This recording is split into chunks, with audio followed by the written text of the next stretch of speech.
Hey, Hey, yeah, thanks for joining. It's not like there's a schedule for this recording or anything, but it's always nice to talk.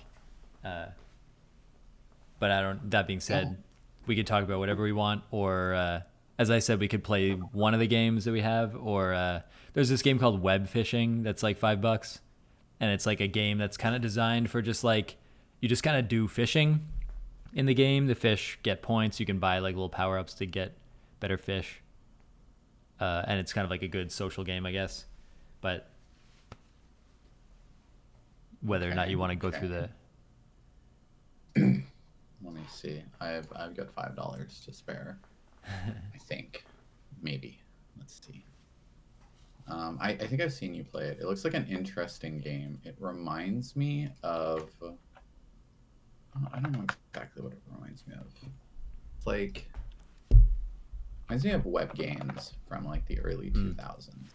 yeah, especially with the name Web. Like I actually, my sister first showed it to me, and I thought like with the name Web, I was like, oh, is this finally like a game in the browser that's just about like dropping in and doing fishing? But as far as I know, it's over Steam. Like that's the way I play it over Steam. I don't think there's any sort of like, oh, yeah. I mean, if there was some kind of web version, I imagine there'd be like accounts or because it costs money.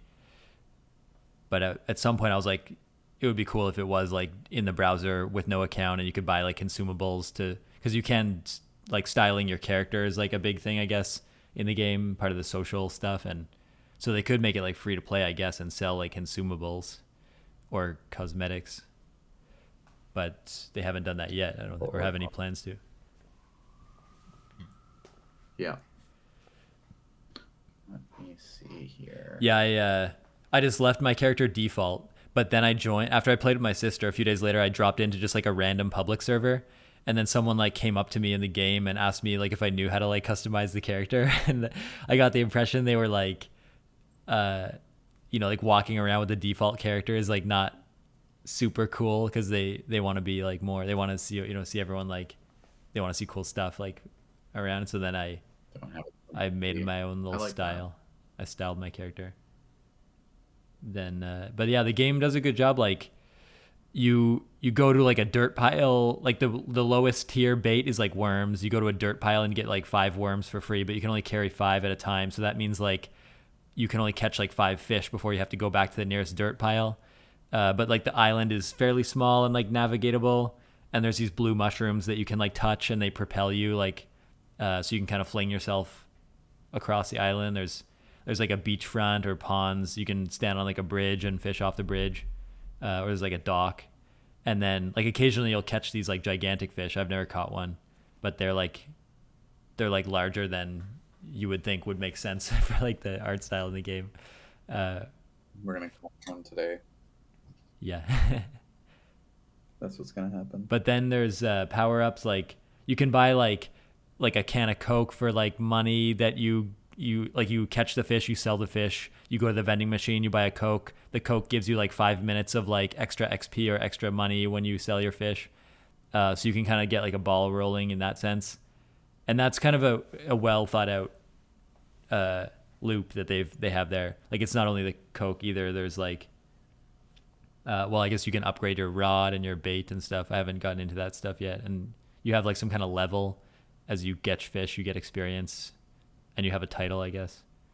But the whole game is like chat. There's no like in-game voice as far as I know, and that's like a decision Oh, I it's think just they made as well. Because I think it is designed to just be like a bunch of strangers fishing, and so chat is like way easier to moderate in that regard. yeah. Then it turns into what's that VR one? Um, there's Like that VR VR game, VR chat. chat, yeah. Yeah. Yeah, I don't know what's going on with that. How that one. Some platforms like seem very resilient and that they'll survive, but like I would imagine crazy stuff is going on in VR chat. But it's weird when like you never see a single article where anyone's like, "Hey, there's kids on this like thing," and they're or whatever. And you just it's like I guess there isn't, but that's impossible. So then like what's are they just doing No, a there killer job of have to be kids moderation or on that. something? Because isn't it Yeah. like I don't exactly know how VR chat makes money, but moderation I think is expensive, and so then you'd imagine the stories would come out that like this is not sustainable or something, or if it is, then it's like how did they do it? You know, it's like a mind-blowing thing of like it's low cost, it's well moderated, like then it's like confusing, or like they've invented something new. It's probably just not moderated, honestly. Yeah, Or some actually, it's like some sites like I probably Telegram was played. like unmoderated. No, I've played it before. VR chat, there it is. Let's play 2022. From what I remember, it was, yeah, it was unmoderated. It was really weird.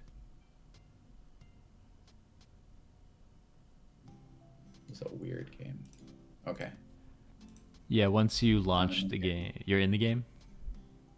I've launched it. Let me just actually set all the right settings first. I need to use the fact that I have a 4090 for some reason, like Just in to case. enable these Yeah, things, if in case you catch a really big fish, you want to make sure that yeah, the polygons are, yeah. have as many pixels as possible. Oh no, it broke. Oh no. Oh no. The whole operation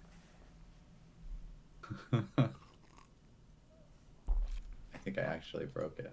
Um, broke but yeah, the card or the, like the I game. made the screen too big of Mm. a resolution. We're good now. Okay, I'm in. And I go to Can join you game. see? Are you guess who? Yeah, I'm guess who. That yeah, that should send an invite. Yeah, I just made like a public game with max 4 players, so it'll be us, and then maybe people would show up. I don't know how aggressive people are at joining random servers. I think I saw a lot of servers. One time I scrolled down like the public lobby list, and there was a bunch of them. And actually, they have descriptions. Like they said, this server is like quiet and chill. This server is like very conversational. And that was kind of cool to see. I never thought about that like people would be looking for like to group themselves voluntarily by like how much they want to. I mean, I could imagine you could even do like a role play sort of thing by self people who self select for that. Yeah, I don't know, that feels like it makes sense for a game like this. I just caught my first fish. Oh, you got in that fast? How did you Yeah, even figure out how to do that? I'm Oh, going through like a oh, the tutorial. tutorial. Yeah, so the Like what? fish thing, when it says reel in, you just hold the mouse down. But when you get to those little bars, you have to click to like reduce the number, and then you can just hold the mouse whenever there isn't like a bar that it's like stuck on. Hmm. That's because yeah, I was like rapidly clicking for a while until I realized you could just hold it. You have to hold it for part of it, and then don't you need Yeah. to click after? Yeah, whenever it gets to one of those bars, you have to click. And my sister told me that as you upgrade, each individual click counts for more numbers. So that allows you to like crush those bars faster. And there are some, like the harder the fish, the more the bars. And I've at least caught like at least one fish that I couldn't catch because there was too many like numbers.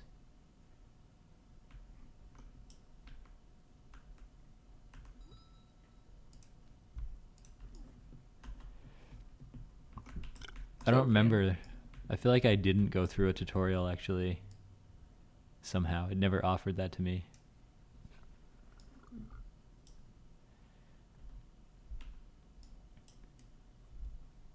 Oh my god. That was a lot of numbers. Still in the tutorial too. It just tries to like Yeah, execute. yeah, they want you to catch a fish. I got a walleye, 103 centimeters. I just caught a bowfin, 90 centimeters. There we go. Okay, I sold my fish. Let me leave now. Okay, there we go. I'm in. Is there a way to look at a map? I'm not aware There you of are. one. Yeah, check out my hat and my. That's a vibe. The glasses and the hat. What's the image on the hat? Is it like I don't a? know. I wanted a hat with It, no image. hold on. It has a fish on it and then some kind of weird Yeah, who did writing it on say? it. Mm. Yeah, even in the store, it doesn't tell you.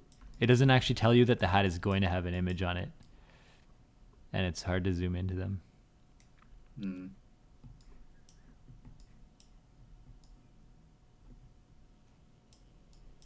They're always talking about making a web game. Like Mm-hmm. what's what's stopping you from making a web game right now?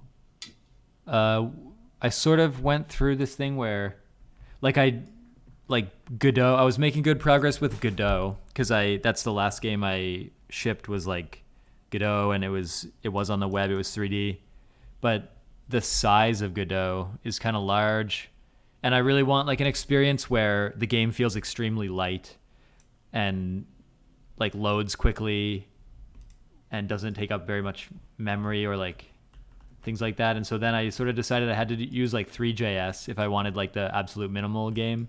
But then immediately the problem is like you don't have any tools with 3JS. Mhm. And so then uh, I've been learning just a bit about Blender, and then I did some experiments where I exported like a GLTF file to get like the model into 3JS, and I confirmed that like lights that I place will make it through.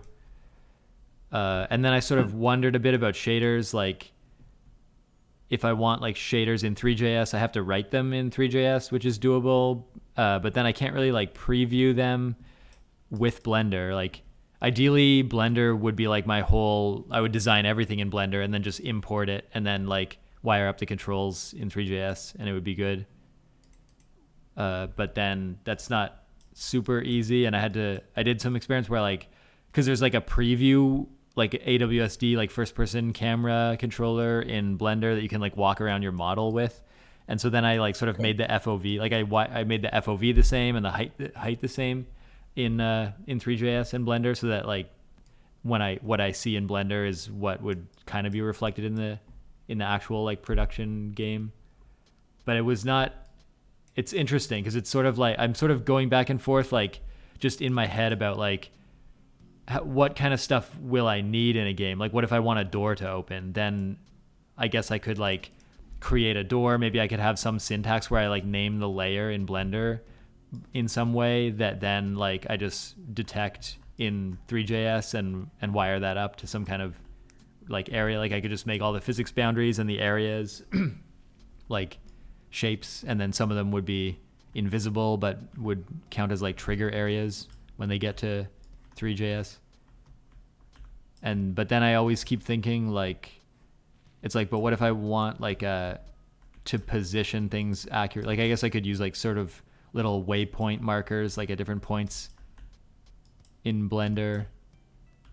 And so I think I sort of feel like I'm making progress, like sort of figuring out the stuff that I need to do in Blender and how it will make its way to 3JS. But then I keep wondering like maybe I do, because I always I'll have these creative ideas that can be done but require a bit of like something I didn't foresee, like in terms of wiring things up in a certain way or like confirming, like sort of placing objects and then confirming in a preview that they're going to work. And if I build something out in like Blender and then realize I need some like custom logic, it would be annoying to then just have to like hard code that in JavaScript with no ability to like preview the game or try to like build it in Blender and import it. So I kind of just got lost and stuck a bit like trying to figure out what are the tools that I want to use, because like I'm pretty sure the end result is I want like a super lightweight like simple game that just has like fog, lighting, some procedural music. And even like actually that's a good point too, like the procedural music. Like Godot has a procedural music thing, but maybe it like lags a bit more and it seems like a bit less capable than the web audio API and the JavaScript libraries for that. And you can't really easily like plug those into Godot. So if I want like just the freedom of the web audio API, that works with 3JS also. So then I guess I'm kind of just feeling like the tools don't have like great support. Like I like the experience that 3JS could deliver, and then I just need to figure out like maybe I need to invest a bit of time in like building very small tools, just like simple tools that let me place and build the kind of game that I want. Uh, but then there will be like limitations, or like like only certain. I sort of predict that I'll feel immediately like limited by whatever I'm able to do with like Blender and then importing it. Whatever I'm easily able to do, that will feel like limiting, but Yeah. maybe not. Like I think there's enough space there where like yeah, it's interesting to think like I feel like I would be capable of so much more interesting little fun things if I'm working in Godot, but I just don't like how the end result feels kind of heavy weight sometimes. So that's sort of I keep going back and forth with those kind of things, and then it yeah, and then the longer I spend not working in Godot, then I forget like how to do everything, and then I can't like just be like I can't be in a state of flow. I have to like relearn like all the ways to like set up different nodes or something like that. I mean, like, I've never actually used Godot before. I've used like Unity and Epic Games, Epic. Is that what it is? Yeah, Epic. Unreal, Unreal. Oh That's what it yeah, is. yeah. Um, uh, and they were fine. I assume Godot is, the open source version of both of those, so they'll have the same things. But I feel like I don't know. I don't know much about game dev, but I feel like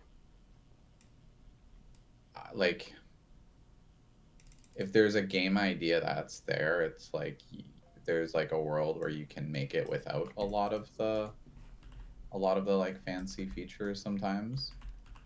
But it depends. Like, oh, I fell in Mm-hmm. the water. Um, and I feel like that. Like every time I've tried to make a game, I end up getting caught up in like the fun of building the framework and stuff like that, and like trying to get it right. And I know that that's like the wrong thing to do, but I think it's also the part that I enjoy, so that I end up getting caught doing that. Mm-hmm. Um, but I don't know. I think it's like if you figure out what the idea is, does it actually matter like what the actual framework is? Yeah, it Or doesn't. I feel pretty capable of like whatever story I want to tell. I can tell it with whatever constraints, and sometimes like the more constraints, the better. yeah. So then, yeah, I guess lately I've had a little bit of a lack of motivation. Like there's been a couple nights where I have time and I'm sitting there just being like, should I get this like started up? Like because I have bits of like I found a 3JS project that has the first person controller that I want. Like the character can jump, they collide with things, they have like a capsule collider on the character, and so I took that demo and I like reworked it so that it's like in the state that the controller works and it's ready to go for like my kind of projects. There's an interesting thing though where like it's a little bit like based on physics, the way that interactions occur. And so for example, like you can actually throw balls, like that's part of the demo. And I noticed like if you throw a ball at your feet, you can just like launch yourself like really far. And that kind of stuff worries me because it's like I like to feel like if I made like a walking simulator, all you're doing is walking around, maybe you can't even jump. But I like to have a sense that like the game is closed, and if I do like a little bit of QA, I'll have this like certainty that the game will feel very solid, and there won't be like little corners you can get stuck in, or like a ledge that like bumps you up and then you start floating or something like that. And Hmm. so sometimes whenever like if the game doesn't have like a flat terrain, if there's like levels or stairs or something, or even platforms you have to jump on, then it starts to feel the world uh like it's not like a closed system that's very solid and smooth and lightweight. It starts to feel like there's a little bit of wackiness like with the physics, and you can see through a wall or something if you turn the camera the right way. Uh and once that enough of that stuff gets in there, it cheapens like the game and the seriousness of it or something. And so then I start thinking like, oh, maybe I should write my own like first person controller that just moves the player on a flat floor. But I really like the idea of having like stairs and multiple like floors and stuff like that. So then but then I think like in 3JS, it's hard to like, there's no like floating camera you can fly around in. So if you have like a capsule collider, there's this open question of like, well, like if I run at a small ledge or a staircase, I'll just bump up the stairs in a nice way. And that's related to like I guess the radius of the capsule that my player character's on and like the gravity rate that is being calculated. And I don't have like precise, like if I then start designing in Blender and I'm like, okay, I'm going to put a ledge here and I want to put like the highest ledge that the player can jump to. The question is like, well, how high is that? And then there's no like, it bothers me a lot that there's no way to like precisely calculate that. It's just like make a couple of ledges and then do a test to see like what is approximately the highest. And that doesn't feel like it doesn't feel like an exact way to design the game, or else you have to make like a complicated tool that could like calculate that. But even then it wouldn't be super accurate because you can like cheese, like any physics system can be like cheesed a little bit unless you like do so much debugging. And so that I get like stuck in those kind of things where it's just like I want something very simple and crisp, but then it's like I wouldn't mind having a staircase, and that immediately implies like, well, I'll take this like fully baked first person controller, but then even something like, so I noticed this first person controller, like when you let go of the arrow keys, your character slides for like more than I would want them to. So then what I should do is like increase the friction when there's no keys being held. And so then I have to sort of just like throw in a bunch of if statements that like check to make sure no keys are held. And if not, then like increase the friction. Yeah. And then, but then I become like, then it's like, well, how much is like the right amount of stuff to have, like some friction, but not too much. And what if they're on a slope and like, I just get too, yeah, it's just like it's not like clean and orderly and predictable. It just becomes like, it's like, well, I don't have control of this project anymore. Like I can't deliver like the pure experience I want. It becomes like the code, like there's a bunch of code in one file that was like from the demo that I'm just like, I've wrapped and I just like call into it and I don't really know how it works. And it just it feels like a project with like code debt already somehow. And that's sort of, yeah, that's like the mental process that I kind of go through, and that like zaps my motivation, because then I think like, it's like, you know what, I shouldn't be like, patching things together and half baking it and trying to make something work. I should just use Godot and just accept that like, that's like not going to be able to deliver like exactly the kind of like product that I want, but it'll have like full support and also shaders and everything. I mean, like, the thing is, it's like, you're not going to get it right the first time, right? Like, I think that's one thing. It's like, I feel like often if you, like, strive for exact perfection, like, it will never quite be there. But if you, like, are like, yeah, I'm okay if this slides a bit, that's not great, I'm just going to add that to, like, the to-do later. And then you eventually get to it. Like, that's not so bad, right? Yeah. I think there's stuff that I notice like I'm bad at like putting something off to the side and then moving on to something else. It just takes a lot of energy to like compartmentalize, or whatever it's called, like one thing that I'm thinking about and just kind of like leave it until later, or like accept a suboptimal conclusion.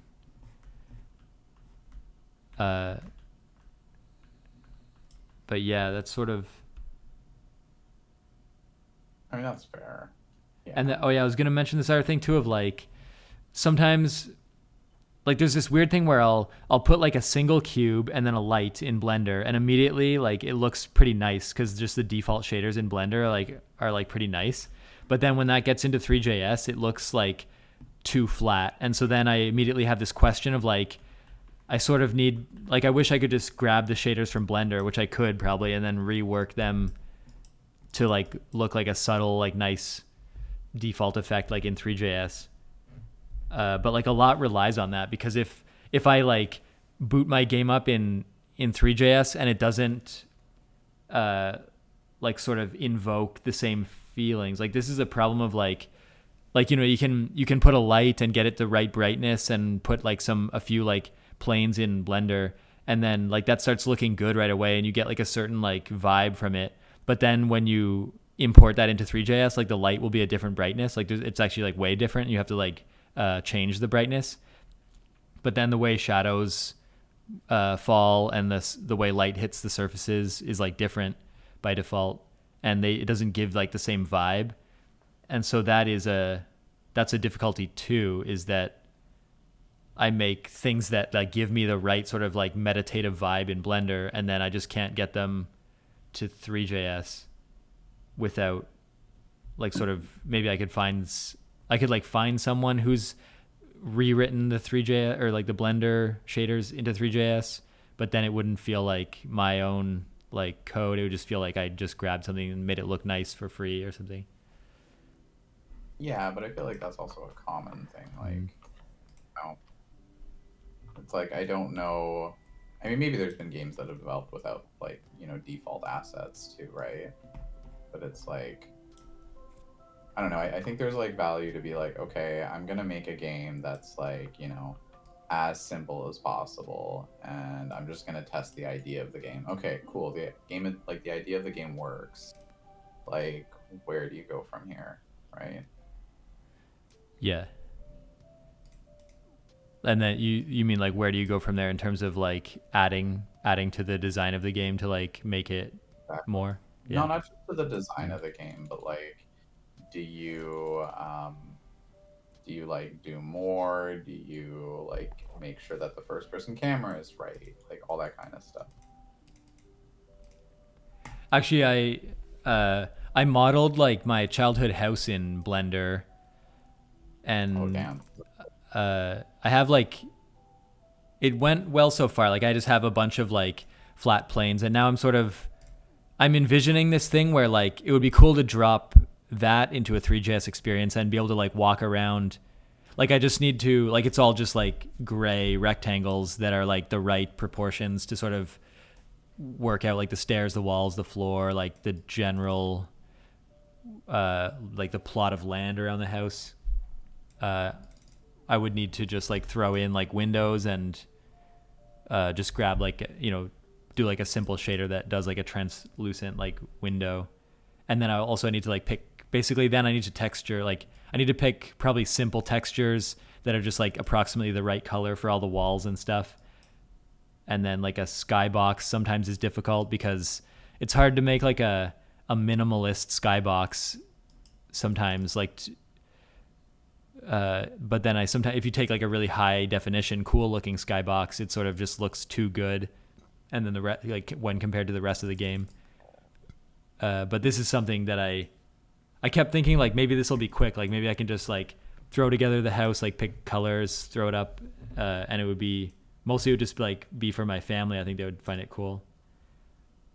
But then yeah, like a deeper thought was like it would be cool, I'll take some of my memories and like tell like an audio story. Like if you enter certain rooms, you'll get told like a story of a memory that I have that's like related to that room or something. And that actually starts to get kind of like interesting sounding.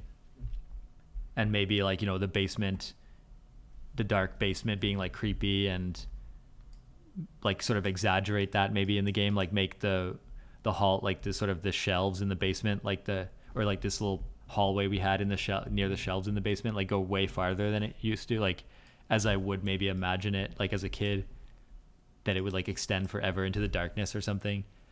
And then I was kind of excited about that. So then that's what I would maybe like, I just didn't have much motivation to like advance that, but I have at least the model like made, and now I need to, I guess, just add like a layer of textures and polish and lighting and the windows, and maybe like one piece of furniture, like simple furniture in each room, like a table or a blocky like couch, and then I think it would Like be enough. a horror game in your childhood house.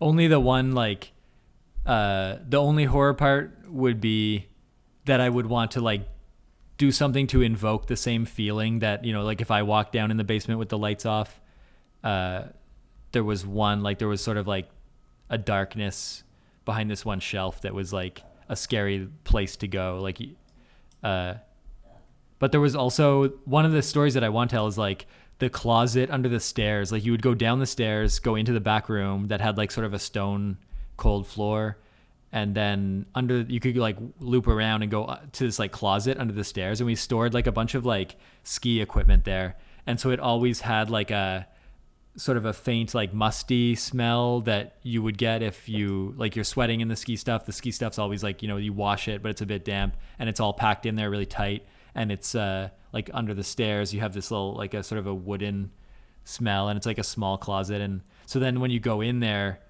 you're hit like with this like very distinct like smell. And actually it was funny because when I first built the model, I went into first person mode and I ran down the stairs and I looped around and went into that closet, and I actually like it invoked like the sensation that I was smelling like inside of that closet, like the smell that I remember when I just looped around there, and everything was just like gray rectangles, but it like triggered that smell like memory.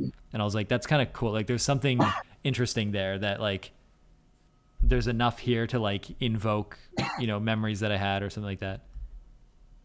Yeah. Sorry, give me 1 second. I'm just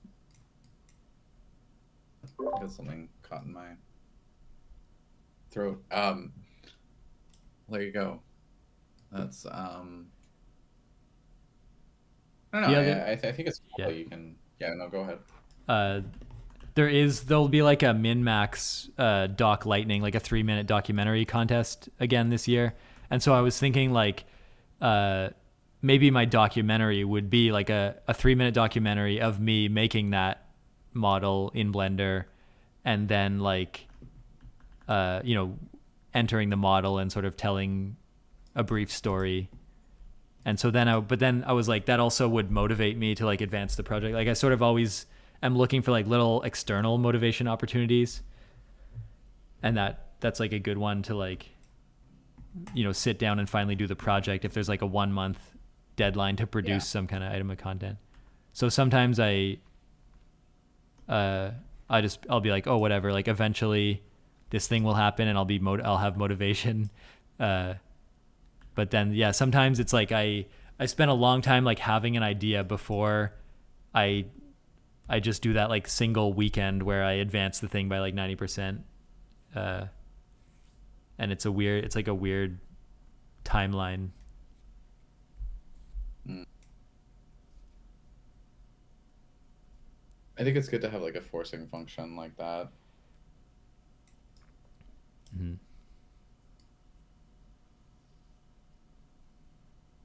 And like, you know, having a reason to be able to like, okay, I have to you know, get ready and get things organized for this. But Yeah, it I'm was having cool a too. conversation Oh yeah, go with ahead. this person. I said I'm having a conversation with this person Oh, via in text, yeah. GPT. I saw someone So else in here. They visited me like on the bridge. yeah, they got me onto the island in the middle. So they got me on this little rock in the middle. If you come to like the big lake, you can kind of see it. Big Oh lake yeah. near the sea, I think.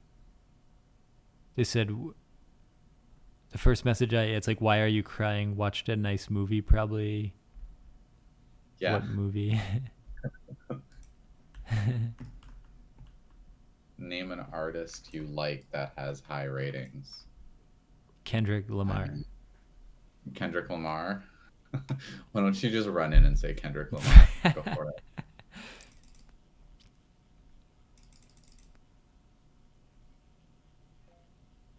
Um, does it show up like Yeah, that I think far? so.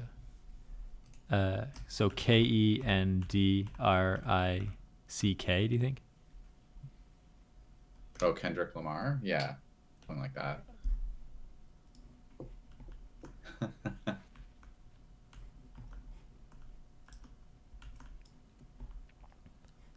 I wonder if I can gift you guys items.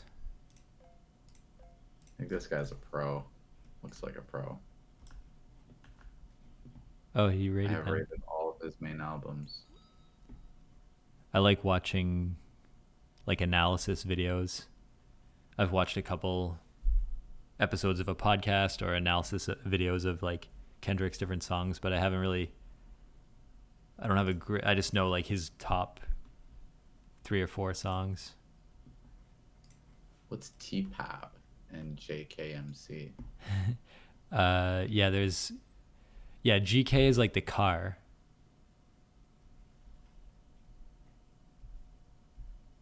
His most recent album, I think, features like a car that is called the something car, and that was a Super Bowl car. TPAP. Oh, interesting.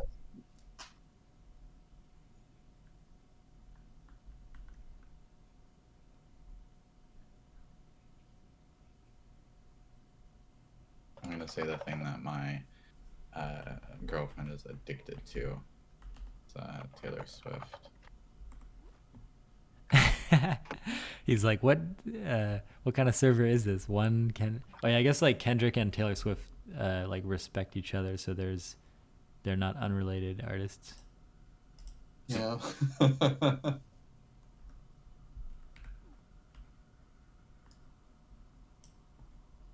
Wait, what? I'm kind of surprised.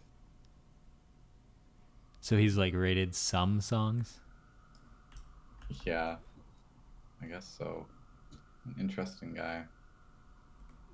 Or gal. I don't know how I get someone with the most popular musician on planet Earth.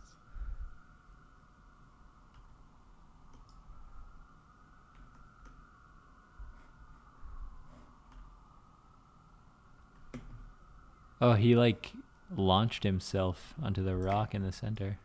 Oh, I'll tell you how he did it. So he placed furniture, and then he placed one piece on top of another, and then he used that to like essentially get here.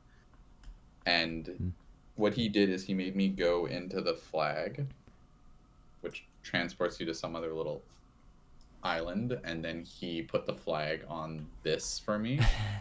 And I came out, and then I was on the island with him. But you already have like anime eyes. I know. That's why I was asking me if I was crying. What's another artist?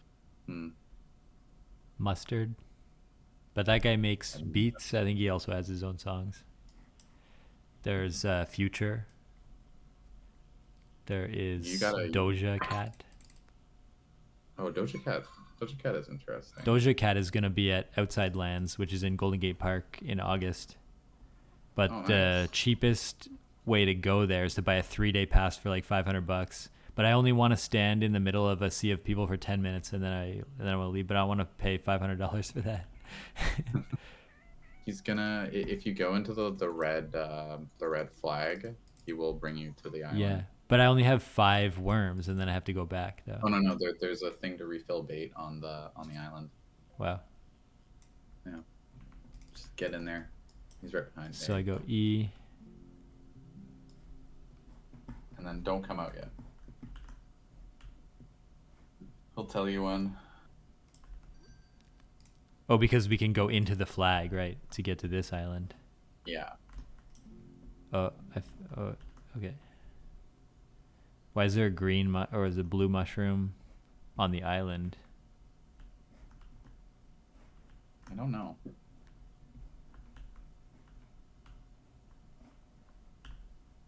Go for it.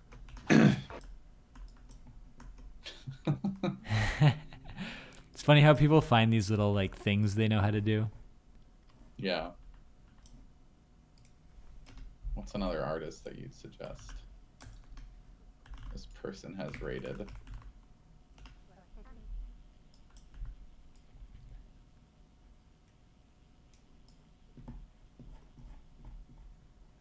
I could tell them that I'm recording, that I'm actually screen recording, and so like this conversation, typically we would post it unlisted under this podcast, but I started I still call them recordings because none of the stuff that I'm doing is kind of like an official podcast, but this other podcast that I'm calling Game Development in Process I did one Yeah. episode with this other guy. And since we're like playing a game and talking about games, I could make this like episode 2 of that category, I guess. I mean, yeah, sure. Like, I mean, I don't know how we could do he. something. I guess once we leave this, yeah, there's no way to like send him a link or something, or Yeah. I mean, it's fine. Let's let this. I don't know what I've said. I don't want to offend them. Um, but like, let's let them discover it naturally one day in the future. It'd be fun. yeah, this could be like a 5-year-old, and Exactly. when the world is a different place, they'll find this video and remember their innocent days of fishing and rating albums. Oh, what's their username? Catfisher. Catfisher. Maybe Catfisher. they're actually like 40 then, and like a that makes sense though. He is a cat and a fisher. There's never been a better use for that name. Wait, that's his title. Our title is Scout. He's cat. He has no name. Yeah, he does have no name. And even in chat, it's empty string. Oh yeah, he has an empty name. No, you're no name. Maybe Catfisher is like a high title. Maybe. You Person can seems make like they yourself know. smaller by drinking like shrink potion. You can make yourself 2 Oh, sizes smaller or 2 sizes bigger. I see.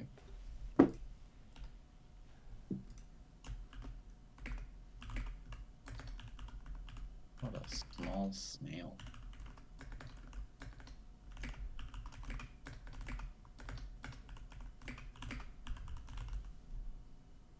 This is a chill little game. I like it. It's very calm. If that makes sense.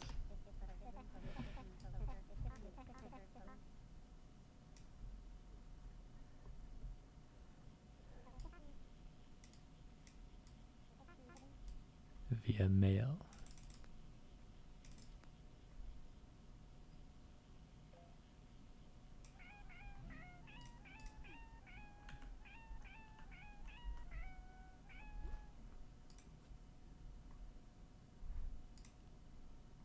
Oh, I see the inbox. Oh yeah.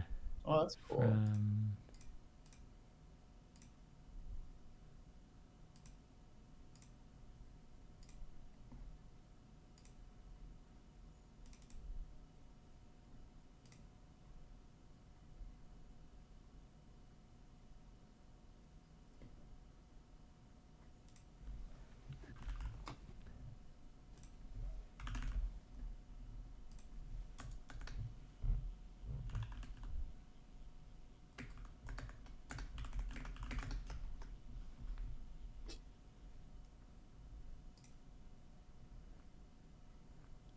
Okay, I sent you Catcher's Cola.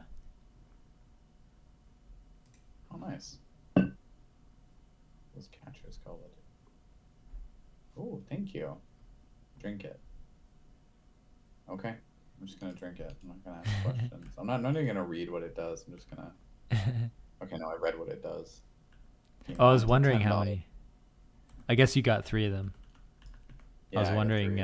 I don't think there's a way to One. like. There's no UI to like select less, but it doesn't matter. I actually have deluxe cola for myself.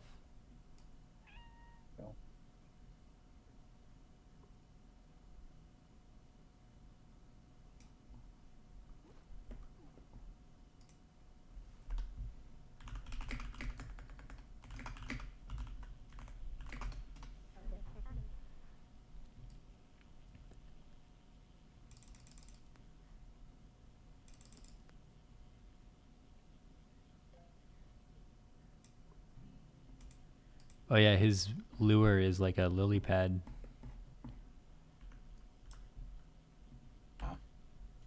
They know what they're doing. Yeah, maybe to catch the big fish, you have to fish in like the ocean. I think so. That would make sense.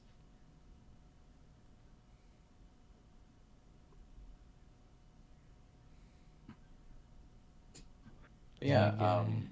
going back to the conversation on making games, like, um, oh my gosh, you left in the game, and I felt like I needed to wait until you were back. That's Our psyches are merging with the simulation. what level are you? Asking. Uh, I think you're like 9, right?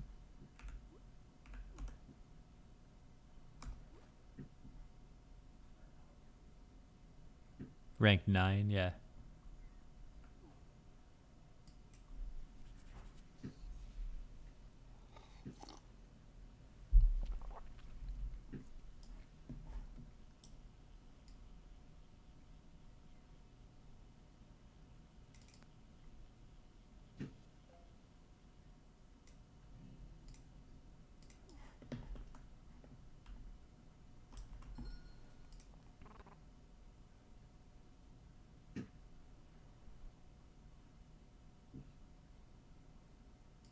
We're going back to the conversation on games. Yeah, I think it's cool to be in like a city where there's like lots of these kinds of events happening too, like SF. Oh, we've always got like, groups and stuff, people doing stuff, events happening, stuff like that. Oh my God, what Whoa, was that? alligator.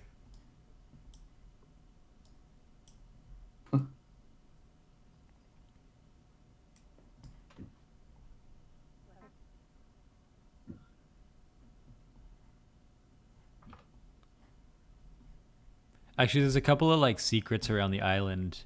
There's like things you can find. I found like a I think I found void a hole. system.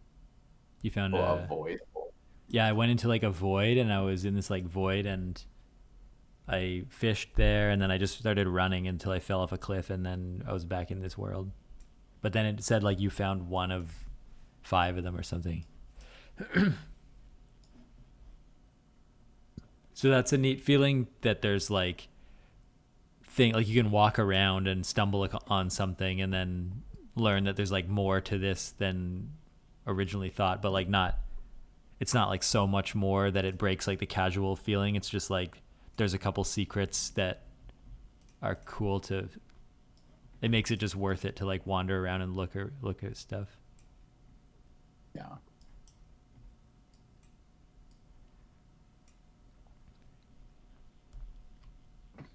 Yep.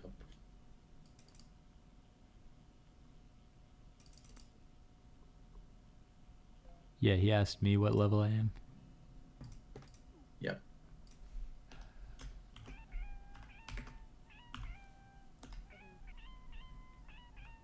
Does he make that meow sound when he wants attention? I don't know. Now he doesn't know if you're 9 years old or if you're level 9.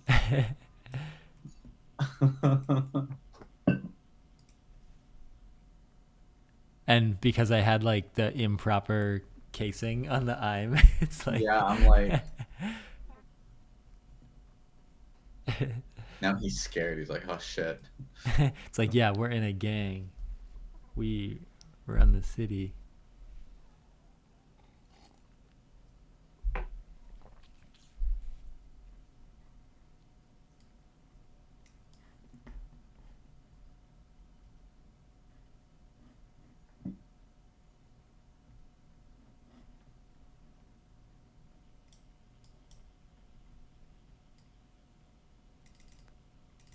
So I'm using Google Ads for the first time, Yeah.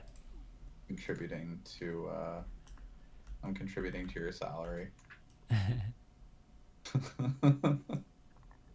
It's like I It's did actually kind notice a 1% increase this year.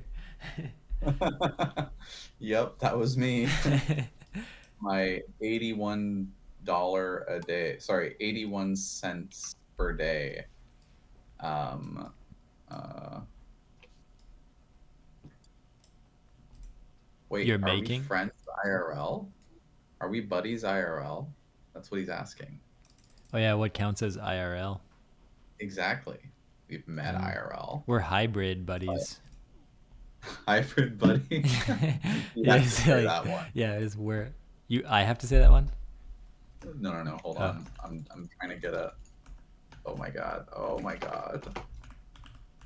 I had a fish that was like 14, 18, and 27. That's crazy. Big fish. did you make it? No, I didn't. Oh. I could not do that many clicks.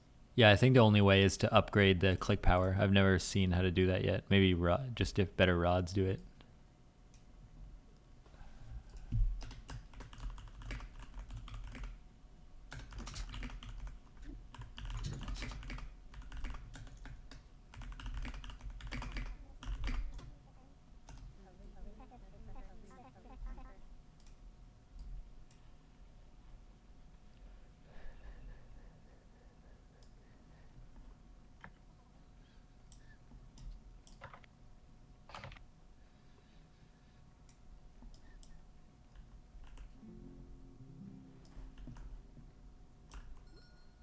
Now we're gonna confuse him. He thinks you're 9. I'll just keep using big words. Yeah.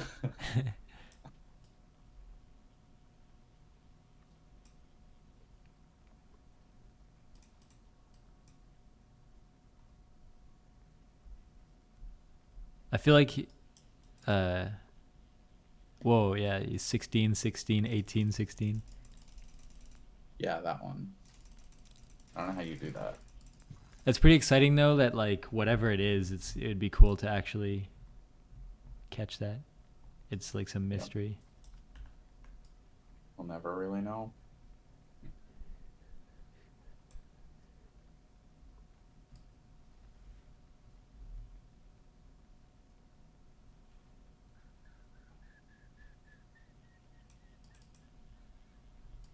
So have you seen White Lotus? I was watching it Yeah, the first before. season and the second, or like half of the second season, but then I just didn't. The first season was pretty good, but like unsettling. I think it's supposed to be.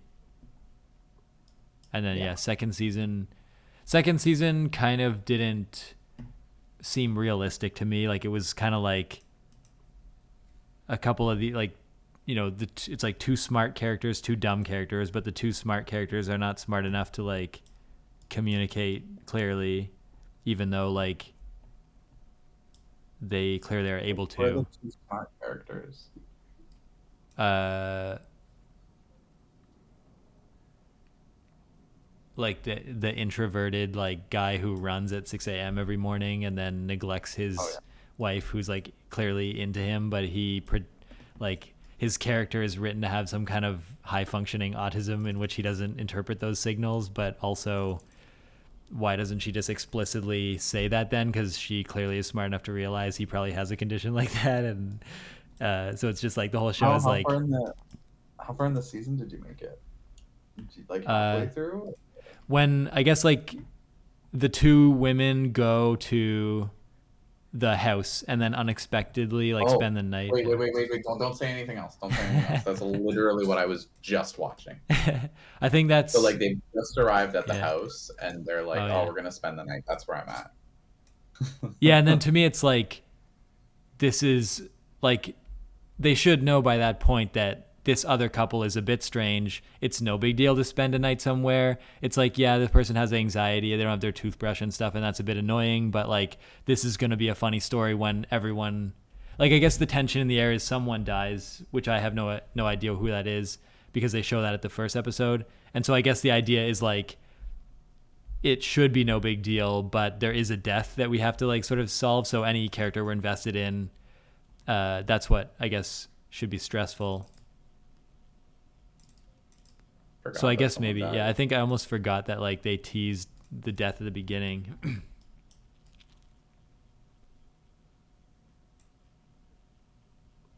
completely forgot about that. Because yeah, I guess, but then the characters themselves don't know that. Uh, but yeah, I guess there was also tension around like being like faithful to your partner and like uh, and so Yeah. then yeah, and sort of, but it's weird. It's like, but these people seem smart and progressive, and like even if they made a mistake, like it's like, well, they were under the influence of drugs. Like I'm sure they could like move past it and maybe even grow their relationship due to it. But it's all framed in a way where like Yeah. there's like something at stake, but it's like, but what's at stake? Like, uh, and then a couple times they do this thing where they like should have make a point of saying that like the people that were born rich are kind of like out of touch with like that the world has gone bad, and then like the people that have newly come into wealth, like yeah, they like casually drop like, oh, I am actually doing like the best charity in the whole world, but it's no big deal, and you wouldn't understand, and I don't expect you to, and they kind of like make it seem like it's like, there you go, like audience, these are good people and you should be rooting for them, like, but they're not gonna like humble brag, they're just gonna like uh explain enough to like be polite, and otherwise resume their position as a social outcast, like uh, which these rich people would not pick up on. Yeah. And it's like it just is like too, yeah, it's like it's too like serving us, it's too like aware, I guess, like it's all like good acting and well put together, but sometimes yeah, I just get bothered by like, and then they're like, so everything's like, these are like, you know, this guy's like super in shape and he wakes up early and like everything's should be great, right, and then they're like, but they're having this one problem that like you can see, didn't you catch that, they just miscommunicated, and now like, oh, it's like trouble in paradise. It's like not super realistic because like I don't think they're where they are, and then also just massively like making mistakes, like it was kind of weird, like to see like a scene where like the wife like comes on to him, he doesn't understand, then she like catches him, uh yeah, I'm trying to think of like the order of Yeah, the yeah. She shows, catches yeah. him at the beginning, and then she's like shocked, and she's like, "Wait, what?" Oh, I missed the thing.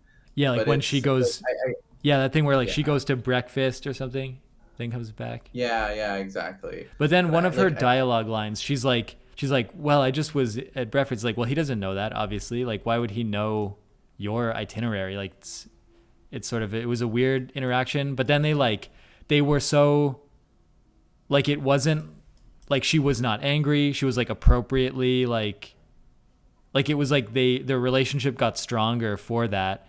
And it was like a moment where they had such perfect understanding, but then they still dropped the ball where it was uh like she's like clearly looking for that as an opportunity to like deepen their romantic relationship, and then he doesn't pick up on that and just is like, oh, I wouldn't want to cause you the trouble of that.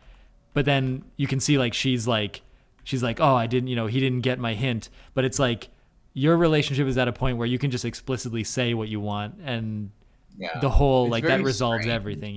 Yeah, it's just like, yeah, it's annoying seeing like a unrealistic. miscommunication, yeah, where it's like but it almost tips me to like either that miscommunication wouldn't have happened, or if it did, like these people deserve whatever whatever they get, it's like serves them Yeah. right for like being smart in some areas but like dropping the ball in one massive area for no reason. Like it's like, yeah, uh that does deserve like someone dying. I don't know who it's gonna be. So we're stuck. Oh, that's true. Yeah. We're stuck on the I wonder island. if that person even notices. Like, I wonder if he's done this to multiple people and doesn't. He never would have follow up to even realize that's what's happening. Oh, oh, too many deaths in a row, sending you to spawn. Oh, cool. Oh, that's fun.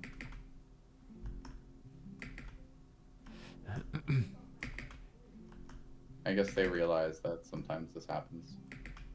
That's neat when they think of stuff that's like so hard to even picture. I wonder if they thought of it rather than people keep getting stuck on this rock and we keep getting people talking about it. Let's fix that. There's a little Oh, job there's in the center camp. There's like a job board that if you just get enough like fish of different kinds, you'll complete like objectives, and it just gives you like free money for different categories of fish. there's a secret behind the waterfall. Yeah, but it's like a Whatever. rod, and you have to buy it or something. The rod. Yeah, you need like 5 of these Mm-hmm. things.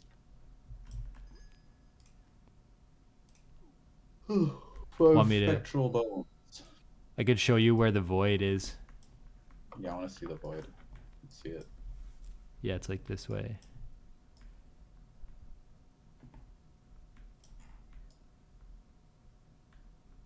I think we gotta find like a blue thing over here to get up. Oh no, there's a ladder.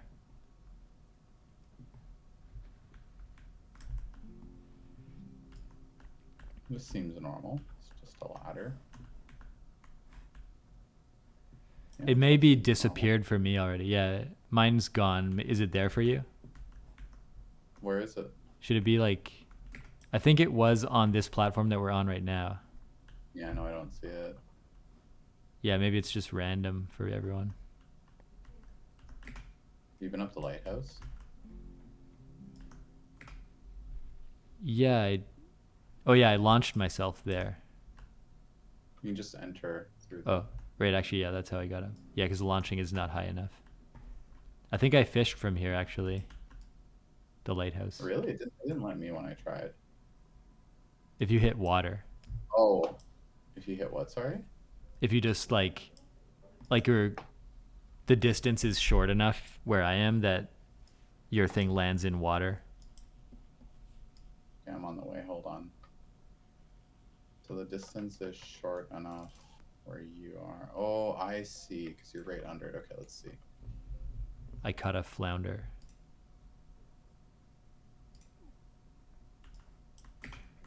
What?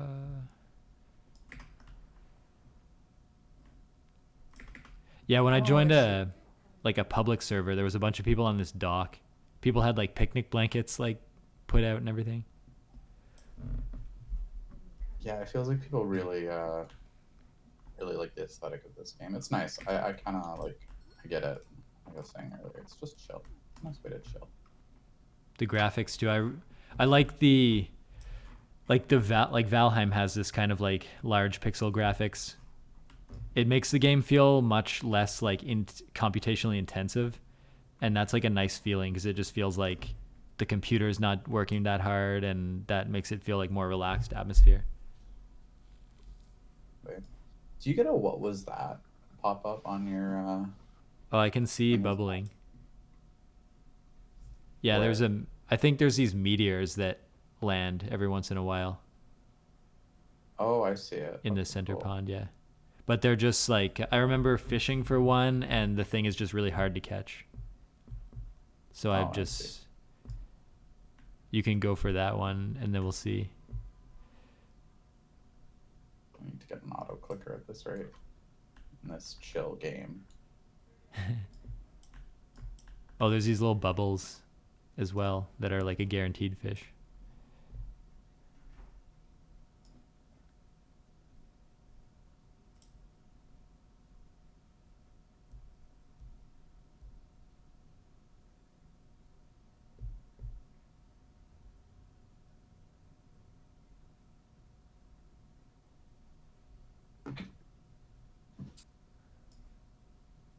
I'm gonna be playing more of this game. I think given work these days, I need a game like this to chill.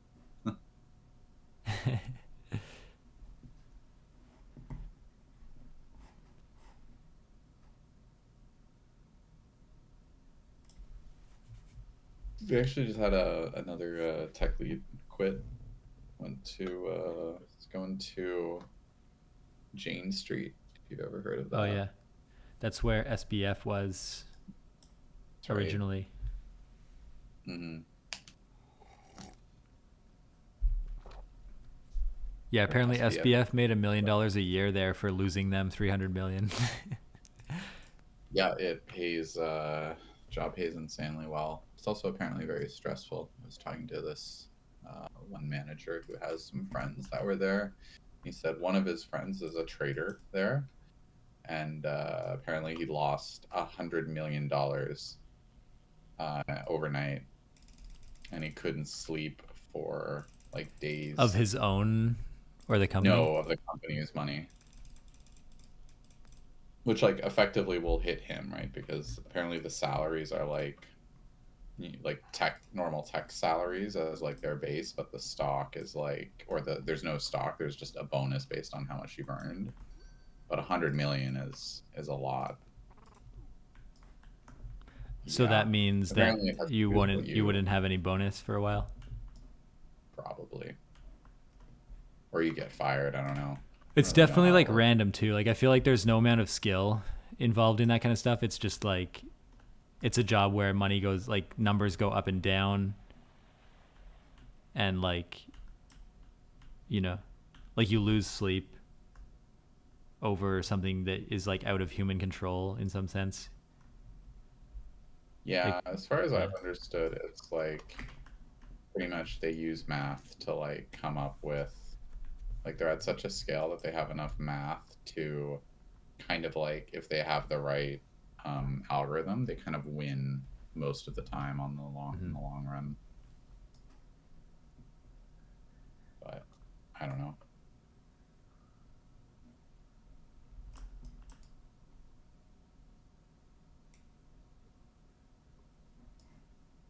Anyway, I am gonna work on my random projects for now. So I'm gonna log out of the game, but I can stay on the call. You could advertise your projects before you leave if you want. If you Advertise my ever want, project. like if any potential people are ever listening to this, then you could Oh like yeah, explain to them if they might be interested in whatever, if you ever have some I mean, the product thing I'm they could building check out. is like not a it's not a like serious thing. I'm just trying to validate ideas for things and see what sticks, see what people are interested in. I have one that is and you're gonna love these. You're gonna love these, Richard. So one of them is a app that will effectively, it's an API really that will listen to radio stations around the world and make them effectively searchable for not their exact content, but like signals from them. So if you're a company and you want to like have an alert every time your company's name is mentioned somewhere, you just put in the name of your Hmm. company and it will like start pinging you live every time your company is mentioned somewhere. Hmm. And you can use that to like do all kinds of things if you need that for a trading signal or if you need that for like conversion optimizations or conversion signals. That's They're all interesting, there. actually. That I assume radio stations like don't have like they don't provide a text feed of their audio, but that's like an accessibility thing too. So if I feel like radio station, you could like sell your thing to radio stations, and they could make it the official transcript for audio impaired listeners. The thing is, the content of radio stations is copyright. So you can't actually sell a transcription of Hmm. anything. So my business doesn't sell transcriptions of anything. It sells like information about it, right? Which is legal under like fair use laws. So I can like listen in on what they're doing, but I can't provide you with an exact transcript of what was said. I can just say that, oh, at Hmm. this time they talked about this, they said these things about it, but not word for word. Yeah, I was thinking more like the radio station would like buy your product Yeah, and yeah. then I like mean, enhance their own that's a product. different thing. Yeah. I think the radio stations are very, as far as I understand, like owned by like a few. I mean, it depends on the radio station and the country and stuff. But anyway, so that's one thing, and then there's two other things. One of the things is a um, I'm not sure exactly what it's going to look like. I finished the landing page for it, but it's effectively a um, career coaching service that like is very much um, just focused on keeping people like on track. It's not focused on like giving excessive feedback, but it's like AI based. And the point is that you can sign up for it. You talk about what your goals are, and it gives you like fairly generic advice. But the whole point is that like it prompts you to think about it every day and talk about it. Hmm. Um, and then the other one is essentially I'm working on this one right now, but it is a physical product. So this one is essentially the photoresistor idea where you attach a photoresistor to like the LED on your webcam, and it Hmm. will send a signal to another LED somewhere to like light up, Oh yeah. so that you can, yeah, so that you can actually know if you're on a call and stuff like that. Um, but yeah, That's kind of those are interesting. kind of Like, there's probably more applications than like you could put one in your fridge, and it would tell you if the fridge is open because the light would come on, and the other LED would pick that up, or like any coffee maker or anything. Just like put the little sticker over any light, and it will monitor that light. exactly, yeah. That's kind of the goal, is like put a little sticker on things. But then I'm trying to figure out like what is the, it's not really a big problem right now, but like what is the cheapest and smallest like microprocessor with Wi-Fi or Bluetooth that I can put, that will be able to connect to different places Mm-hmm. to allow for um, to effectively allow for like lightweight applications, because right now I use an ESP32, which is very bulky, not bulky but just bigger. So I want something pretty darn small with Wi-Fi. If you make all that, like those three things, uh, what do you do in terms of like those projects exist out there, and do you find like do you have projects that like people actively use, like some number of users use right now, like that are old projects that you made, and do you have to like No, maintain, actually, you know? that's why I actually want to, like, these are the first ones that I'm like actively starting out from the beginning as being like I intentionally want people to use them, Mm-hmm. because I think most of the time I just do things because I'm like, hey, I want to work on a project because, oh, this is fun, this is cool to do. um, but I don't really make them with the intention from the outset of having people use them, just from the like, oh, this is a cool idea, I should do this. Oh, okay, cool, I'm gonna figure out how to make this like a thing. I usually start that way, but I rarely start from like, hey, I want to make this a thing and it's a cool idea and I want it, so how do I do both at the same time? It's usually just, I have a cool thing I want to make, I'll make it. So we'll see how that, like, if changing that makes it go differently or if I approach it differently. I don't know. What do you think? Yeah, I just wonder. I guess you haven't. Yeah, like I don't have anyone using any of the stuff that I made, but I wonder like if I feel like there's sort of like a line that gets crossed where if you have like people that you could like receive an email on any given day, someone inquiring about like a feature or thing about some past project, it seems like that would change like the relationship a little bit, or like one's mindset. Yeah. Like you'd feel like perhaps like a bit of responsibility or and a desire to like grow the user base, or concern I that like mean, people are using it in some way. the one project that did I just get a letter? Yeah, I sent What? you. Someone else at some point sent me 26 like ring boxes, and then I don't know how to sell them, so they were just like taking up my inventory. Like this happened like during our play session now, and the only way I could figure out to get rid of them was to send you the letter. And uh, it says that if you deny a letter, then it just like deletes all the items, which may be the only way to destroy them. But if you accept, maybe I don't know if there's like a way to sell them I actually, or. disconnected as I saw it pop up. I disconnected, so I'm logging back in. Hopefully. But then yeah, I guess you could join some public Oh, game, it's mail them to someone else, and then just like that's how you could get rid of them if there's no other way. oh shit, that's a lot of ring boxes. I was hoping they could be sold, but at least with the fish. Oh hey, Justin is here. Hello, Justin. Can he hear us? Oh yeah. I Still can hear chatting you. away? Yeah, we're chatting. This is me and Sammy. I guess you've never met Sammy before. Uh, yeah, you had told me earlier you had something to do, but yeah, it's good that you're able to drop in. I think Sammy's on his way out in a few minutes. Uh, Yeah. so yeah, on a future week though, Sammy's welcome to like come back and join again anytime. So I don't know if uh, I don't know what the three of us can accomplish here in in the few minutes that Sammy has left. That's But fine, we've man. been Just wanted playing to say actually. hi. Oh yeah. Oh, just dropping in to say hi. Yeah, yeah. And if you got a couple minutes after he's gone, then maybe we can catch up for Yeah. Yeah, I've got some time. sweet. Cool. Yeah. Enjoy your 26 ring boxes. We're Just trying to playing figure like out my a Bluetooth here. That's some yeah. shit.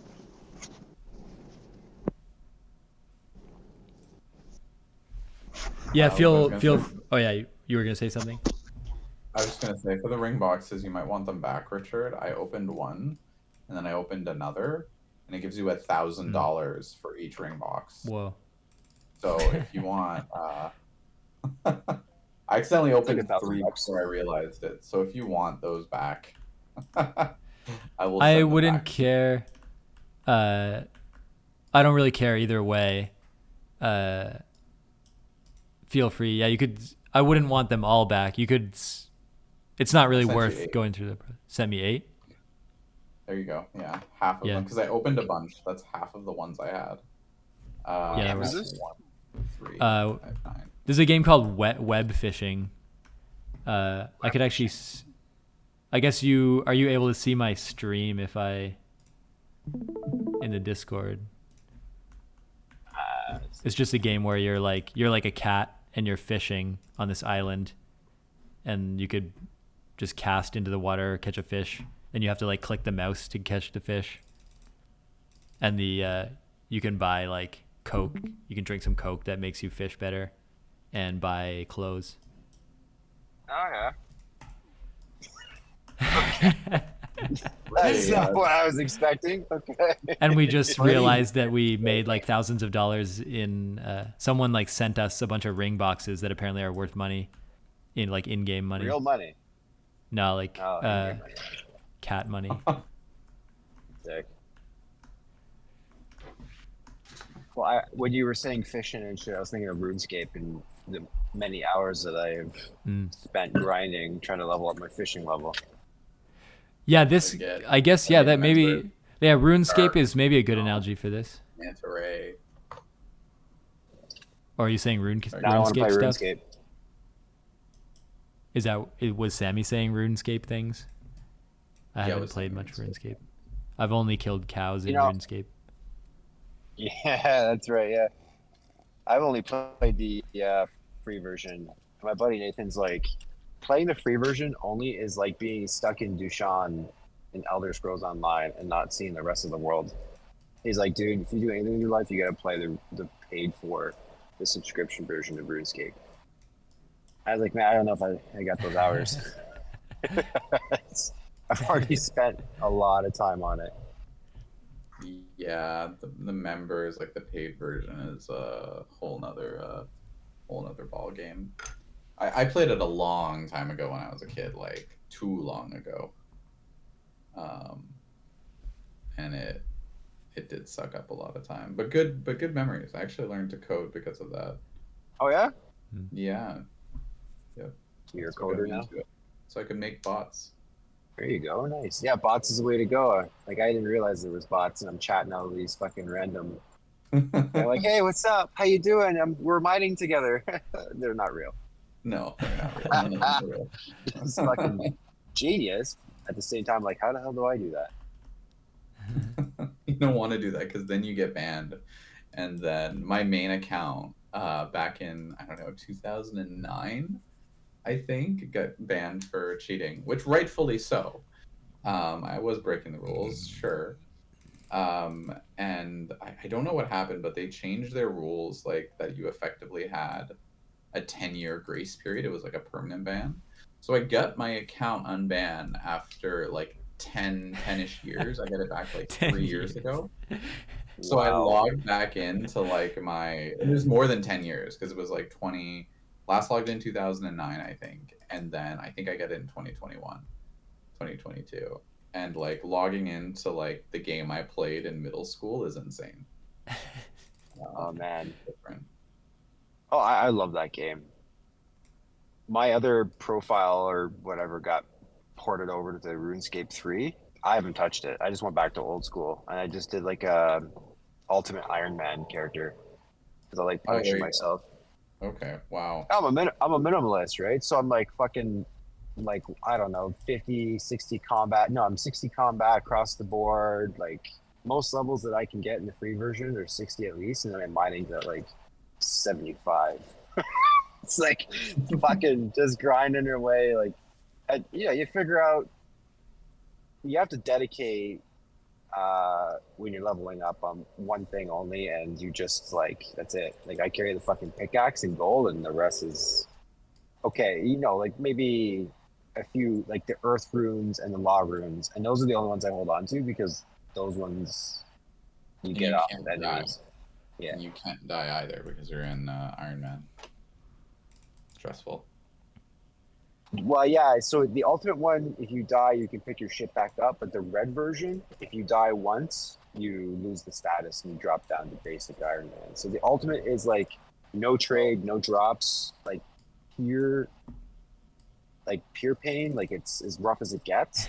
But Yeah. the one thing is that you stay Ultimate Iron Man if you die. The Red Iron Man, anybody who's Red Iron Man and stays that way is legit. Like that's fucking hard. Yeah, that's too much. That's like next level right there. Anyway, I gotta I gotta run. I want to work on a few things before I head to sleep. But it was nice briefly meeting you, Justin. You I'm too, sure we'll man. talk more at some point. Yeah, hopefully. Yeah. Have a good night. Yeah. Hey, Richard. Later. Hey, Justin. Bye. Yeah, I'll stick on for a bit if you want to chat. How long do you? How Yeah, long man. are you Well, thinking? I got a few minutes, while Yeah. you're fishing away there or Yeah. running around. I Yeah, think it'd a be- cat fishing game is genius. Like that's so clever. And it is Because, multiplayer. So the intent of this is like just like a chill game where you're supposed to just kind of chat or fish, but there's a bunch of like public lobbies and you can join and there's like other people. They have their own outfits and you can only text chat to like other players in game. I guess for like it makes moderation easier. But yeah, when me and Sammy were playing just now, like a third guy joined and he was like talking with us. That sort of invokes some of the like the RuneScape concept of just encountering other players. Yeah, I like that about the game. Mm-hmm. And then there was like another Dark Souls reminds me of too, where you have gestures only, but then if you co-op with somebody, then you can message them after the fact. Like once you meet them, once you invade or co-op. I've been daydreaming a lot about Dark Souls. I think I'm gonna actually start a character on it. There's a new game. I don't know how Dark Souls it is, but it's like kind of not a sequel to Elden Ring, but it's like I think it may be slightly in the Elden Ring universe, but it's like made to be multiplayer. It's like a multiplayer co-op game made by the Dark Souls creators. I'm not really sure if it's going to be like a punishing Dark Souls game or in the Elden Ring universe or similar art style, but they're making it because they learned that like people kind of like there was a mod that allowed like seamless multiplayer for Elden Ring and they saw that was popular, so I think they're trying to make like a much more richer multiplayer, like play through the whole game with co-op people experience. Yeah, man. As far as I'm concerned, Elden Ring was developed and made to be a multiplayer game. So I can solo bosses on all the Dark Souls games and Bloodborne games. Elden Ring, those bosses are next level difficult. Like they're really fucking hard. You have to have your shit wired tight and be leveled up and have good gear and know the move set and like the mechanics to stand a chance. And even then, sometimes you gotta be lucky. So someone said to me once, like, "Oh, it's the bosses are meant for you to like summon other players. I'm like, oh, because like sometimes there's 2 bosses, 3 bosses that just fucking destroy you. They just, I was gonna say something bad, but you know, they just team up on you and fucking pulverize you. Like there's one where it's like 2 gargoyles, and they're just smashing the fuck out of you. Like in 2 hits, you're dead. It's like, oh, okay, that's not fair. Do you think they make the boss, like But if yeah, you summon anyway. players, like does the boss get slightly harder if you summon players?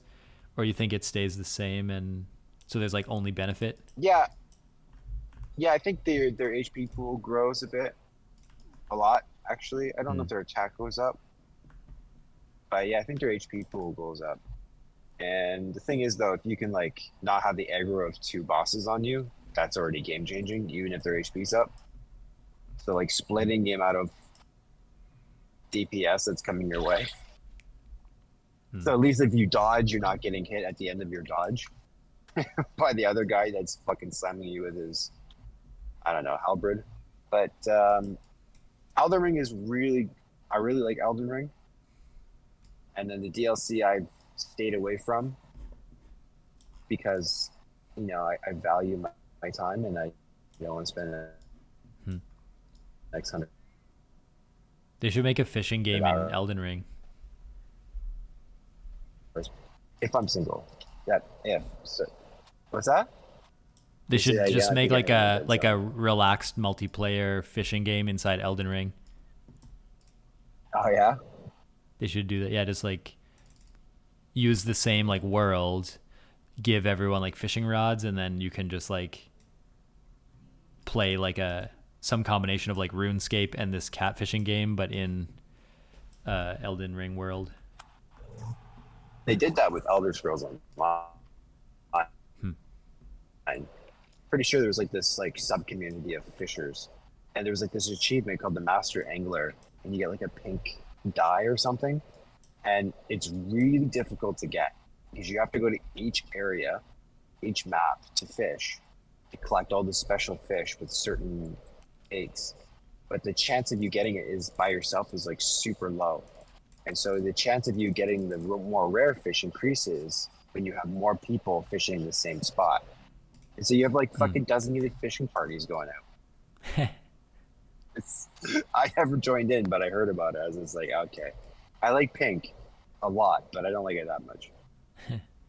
They think of clever things like ways to encourage players to gather together. There's like some smart like rewarding of social behaviors. Well, the dungeons make it so that you should be 4 players. It's difficult to beat a veteran dungeon by yourself. Not impossible, but difficult. So it's like you kind of have to group up to make it reasonable. And trials, that's forced group content. You can't solo a trial. I tried. It lasted like 2 seconds.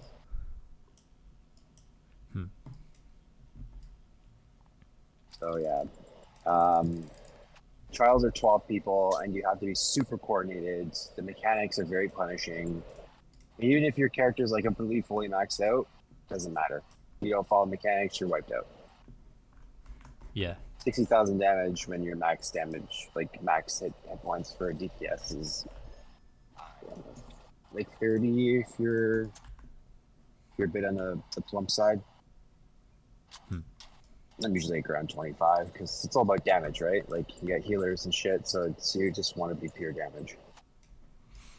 But You yeah, seem to get very 60K. into the numbers. Like you're always able to like quote very precisely like different numbers for a variety of games. I guess that's like a testament to the time you've spent like analyzing those things. Yeah, I didn't realize that, but yeah, I do pay attention to that kind of stuff. But like off the I'm top not- of your head is kind of impressive.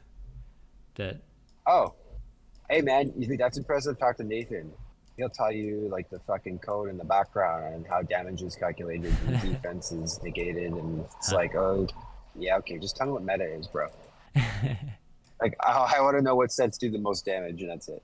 And then he'll fucking put his Poindexter glasses on and calculate it, and then tell me, and I'm like, okay, now I'm OP. Thanks. Now that guy is impressive. he lives and breathes the stuff that he does. Like, if you want to have anybody in your company working for you doing analytics or whatever, it's this guy. Because when he like does something, he does something. Like he really drills in, or he does it. I mean, Yeah. so Yeah, some I just people piggyback off him. they have like they can get like a partial obsession with like certain tasks, and then they just really learn everything in such detail.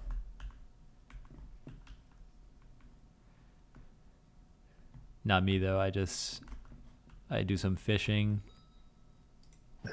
get some worms. Yeah. Well, I spent an embarrassing amount of time on both Elden Ring and PlayStation 5 when I like go over the game because my girlfriend can see that number, and yeah. So I try to like I'm looking to find how to deactivate the number. I don't think she's seen it yet, but it's like off to the right and it's kind of small. But we're plus 500 hours on Elden Ring Wow. total time. Elder Scrolls, I'm not gonna say. She sees the number, it's the relationship's over. This was time that I spent on it before I started dating her. So it's over. If she sees the kind of time I played, man, like it's not good. It could I'm enhance the actually gonna try to relationship. figure that You out never soon. know. Some people could be into that.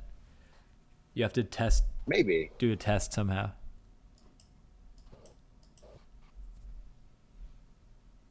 You know, I I haven't really been playing any video games since meeting her. It's been very full and fulfilling. That's good. Yeah. Yeah. Like like In getting my away. Yeah. Like, and you're not feeling like the impulse to go back and play games. I feel like that's sort of a testament to like enough else is going on. You have enough distraction that, it's like you're being fulfilled in other things. That's kind of cool. like I have no genes for addiction. I can confidently say. The only way I can understand addiction is my binge eating when I'm stressed. When I don't have control and I know that what I'm about to put in my face is bad for me and that I shouldn't eat at 10 p.m. and I shouldn't overeat until I'm sick.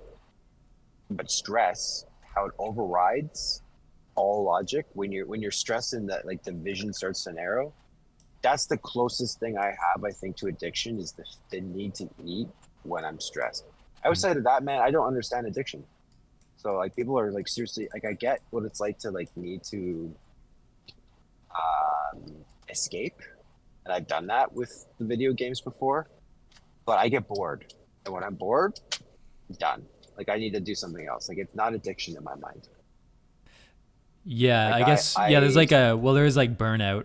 I think maybe games, yeah, I don't actually know if like some people can be addicted to games, I guess, but games themselves are not like a thing where you necessarily like experience like withdrawal and everything from them. Uh, but then, yeah, so maybe there's like a difference between addictive substances and like games. yeah, like a dependence, a real dependence on the substance you're consuming. I just figured like the game and the because they have like some gambling aspects to it. I've noticed with Elder Scrolls Online with the whole crate thing. Like Oh I can yeah. understand it. Like yeah, it's like a probability of you getting a super rare or ultra rare item that people are gonna gawk at or like envy, and you gotta pay real money or use crowns, which you can either pay real money for or it's part of your subscription. So I can see people like gambling their money away to get this item, but that's a bit different than addiction. See, for me, like day trading, maybe people are addicted to that and like the stress of the game and the winning and like the chasing the numbers. I've lost too much. I've done day trading, man, and I'm still licking my wounds from the loss. Um, tens of thousands of dollars down the drain, and I made it all back in like by doing proper investing. But I'm like,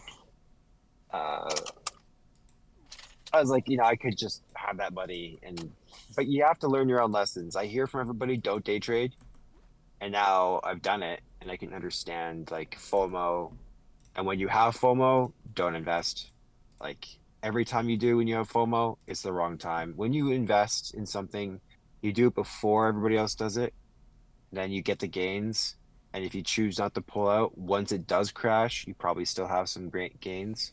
But once you see that everybody and their dog's getting on board and the school teachers start getting in, that's the indicator. Get out when highly conservative people start getting in. So know a school teacher or two. And when they start talking about the stock Yeah. or the crypto that you're in, then you pull out and you tell them to do the same if you like them because it's about to crash. Yeah. So that's what my experience is taught me. I've also read it too, but at the same time, it's like, yeah. Possibly that specifically with maybe like AI hype, like kind of broke that because there's big like billionaire investment, like this SoftBank fund from like whoever that is. They'll like like things will be, everyone will have heard of it, everyone's money's in it, and then like some like slightly eccentric person will just drop in and add like billions of dollars more, and so there's like a calculation of like, even if it's dead and everyone's heard of it, you have to watch like these giant whales, like when are they gonna drop like their next round or something. Yeah, the whales control the waves, so and then like also I don't know if they like shape the news and influence the news or what happens with that. I mean, they got that kind of money, they can influence the media. And then they can kind of control the narrative, and the narrative ultimately makes the waves. So it's really just riding the waves. I think really the trick is just get it in an investment early enough that you believe in and just stick it out. And then like that's okay, backing up. These are the numbers I've heard from advisors and from Simple. And when you're young, like 20, 15 years at least from retirement, then you go full stocks. Like you go 90% stocks and you go 10% whatever, who fucking cares? Like it could be like bonds, Like diversified stocks of some kind. Yeah, well, S&P 500 comes to mind, but spreading the stocks. Yeah, mostly stocks. Not into you do individual like dividend paying banks, companies that have been around. But here's the thing is But like even companies that have been around forever doesn't yeah. mean that they're going to be around forever. Hudson Bay Company, case in point. They're fucking been around since before Canada's Canada. And they're collapsing. So just because they're old as time doesn't mean they're guaranteed. But companies that have Enbridge, all right, like gas. We need gas in Canada, or we freeze to death unless fusion becomes a thing. I don't know. We need gas. I fucking hate Enbridge. Still got to pay them. Still got to heat my home. That's a company that's going to be around, and it pays dividends. I think the last time I checked it was 7% plus. That's a good return on your money. 7% guaranteed. Jesus. So what do they say? You were saying stocks. Like I think S&P 500 is pretty safe, and it's stocks. Do they say get out? What do they say to do in retirement? Do you switch? So you go more stable, you go more bonds and stuff, and like because it's lower risk. And as if you still want some growth. I mean, you have to have some cash flow. Well, some people like they just cash out their RSP. I'm learning about this now. Like you build your RSP and then you actually tap into it, and you can like, if you have enough, you could just live off of like the interest of it or the money that it produces. But some people just, you get an RSP, you might as well just fucking use it. It's there. You're gonna be taxed at a lower rate. It's basically guaranteed income. But just use it. Just fucking use it. But I guess you do want to protect yourself from like if the market goes down, S&P 500 would go down, and if you're making like regular withdrawals, you don't want to get stuck selling at a at a loss or equal in the S&P 500. I guess that's why you could switch to bonds, and then as you sell the bonds, you have like a guarantee that you're not going to sell in a bad year, but it's going to still make some interest.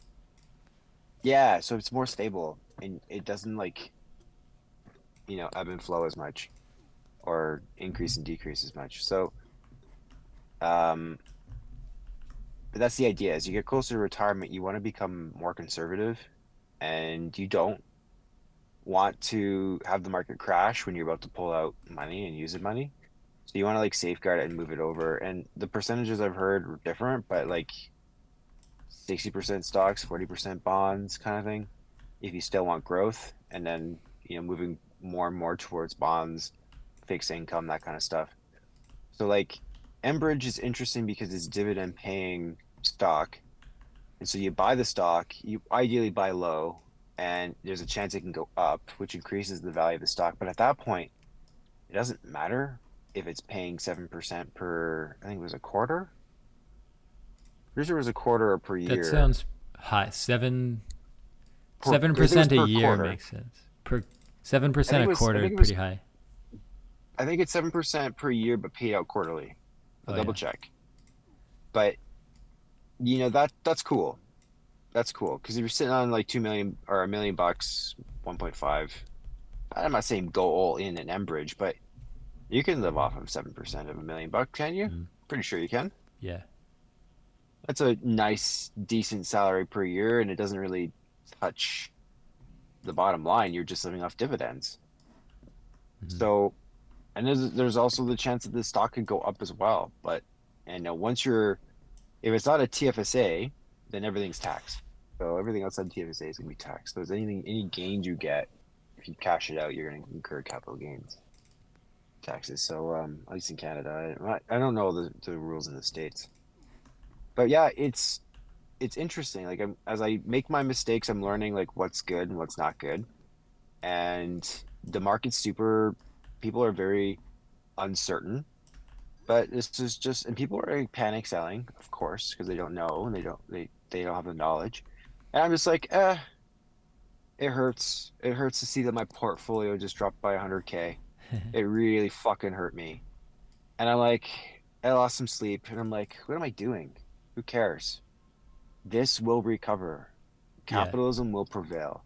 And it may not bounce back immediately. It might take a year, it might take 2 years, it might take 3 years, but overall, there's a chart.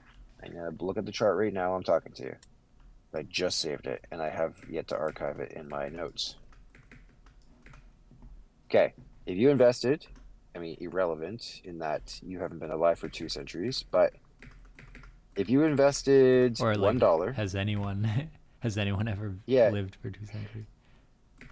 if you invested $1 in 1825, okay, if you invested in gold, you would now have $94.32. Almost If you invested in 100 times improvement. If you invested in bills, you would have $5,677. What's If you bills? invested in bonds, I guess currency. Oh, yeah, just like, If you invested, yeah, whatever that would mean, yeah. I'll have to double check, but bonds, $50,206. Stocks, you would have 54,200,000. Mhm. So just the difference with just right then, like all the growth. That's is some coming future. from- That's like what happened in Futurama. He put $1 in a bank account, and in the future, it was billions. There's an episode that, like, I think that's like What one did of he the first. invest in? Apple. Well, he just had like $1 like in his bank account, and then he went like thousands of years into the future, and I think that's like episode 1 or 2. They like check his bank account, and it's just like enormous an amount of money just from like small interest. But if you actually go and do the calculation, it's like pretty accurate, based on the interest rate they tell him and how many like thousands of years it was in there. Amazing. That's the thing. It's like if there's a vampire that's alive today in a series that's been around for multiple centuries and they're not filthy fucking rich, they're stupid. They've been doing it wrong. It's weird that It's the like stock it's market's- like, did our grandfathers not have $1? Like that they could have accidentally invested and just like like it's hard. It's annoying that everyone doesn't have $50 million today, due to like a piece of paper their grandfather kept around after investing like $1.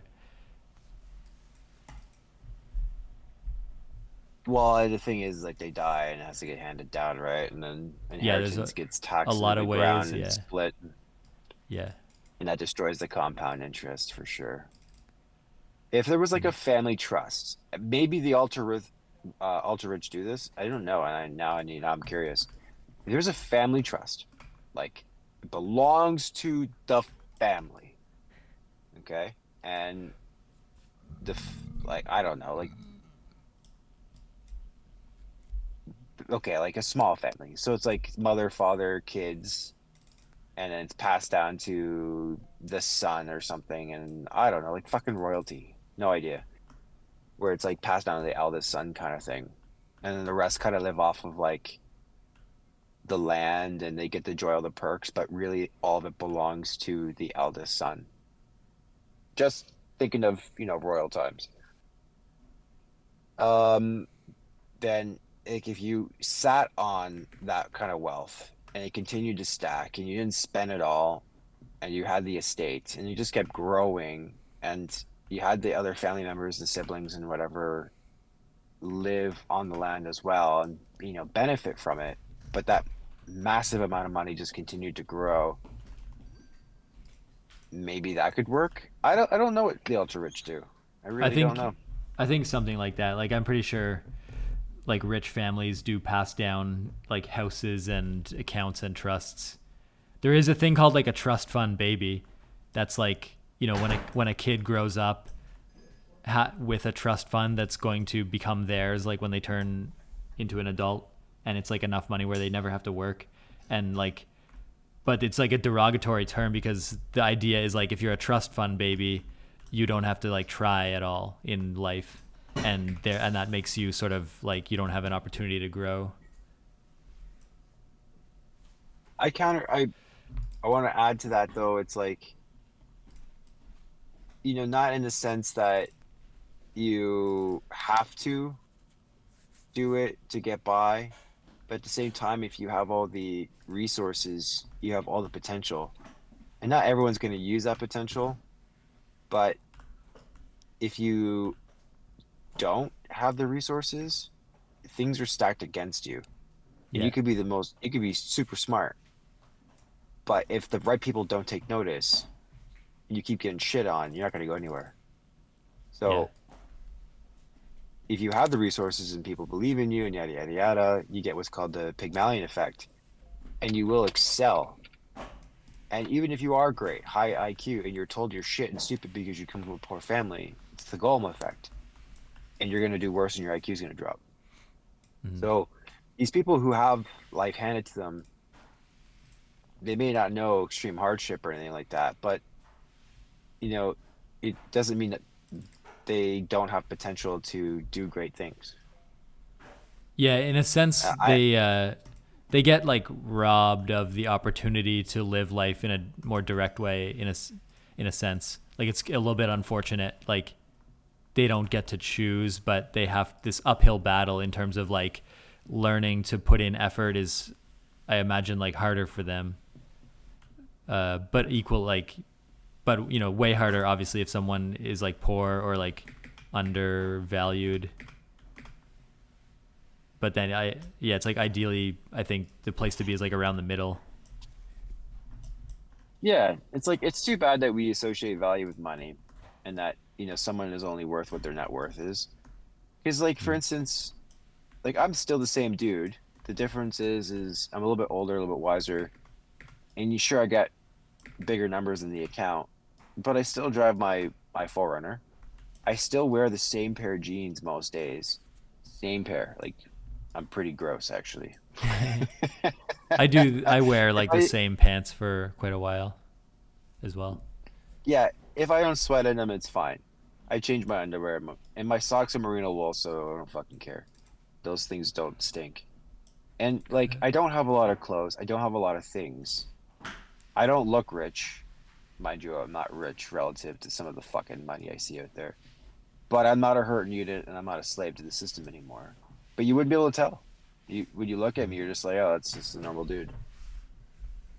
And apparently, like, I hear that those are the sound investors, the ones that don't spend their money on fucking Corvettes or whatever. The people who put their money into the system to grow are the ones that actually like become successful long term. But yet, you know, I used to look at people. I'm getting to the point now. I used to, when driving, look at people with the fancy, luxurious cars and think, oh, they're successful.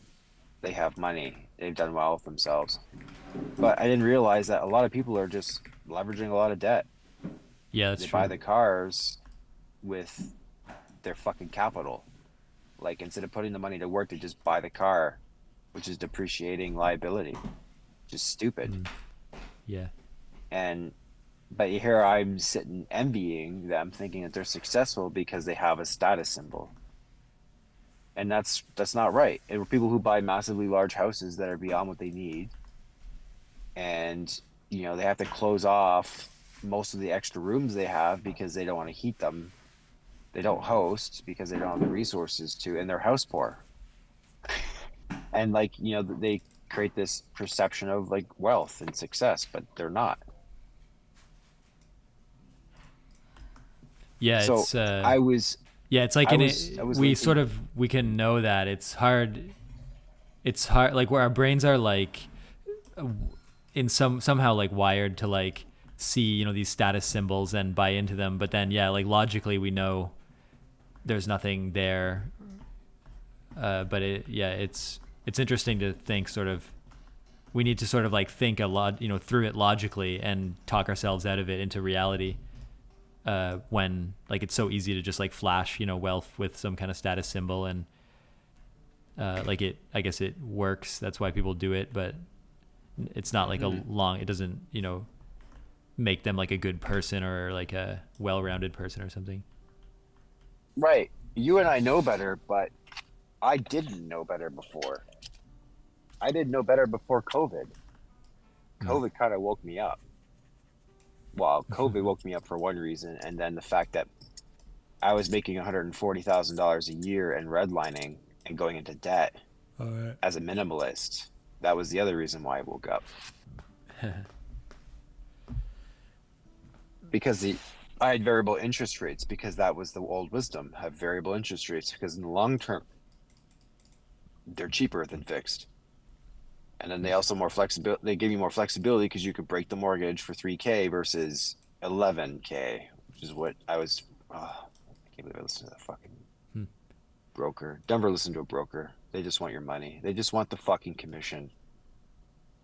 I didn't know there was Guy a made me mortgage breaking. That does that mean if you fee? like sell, like, yeah, if you sell your, I always thought that you sell the house and then use the sale of the money to pay off the mortgage.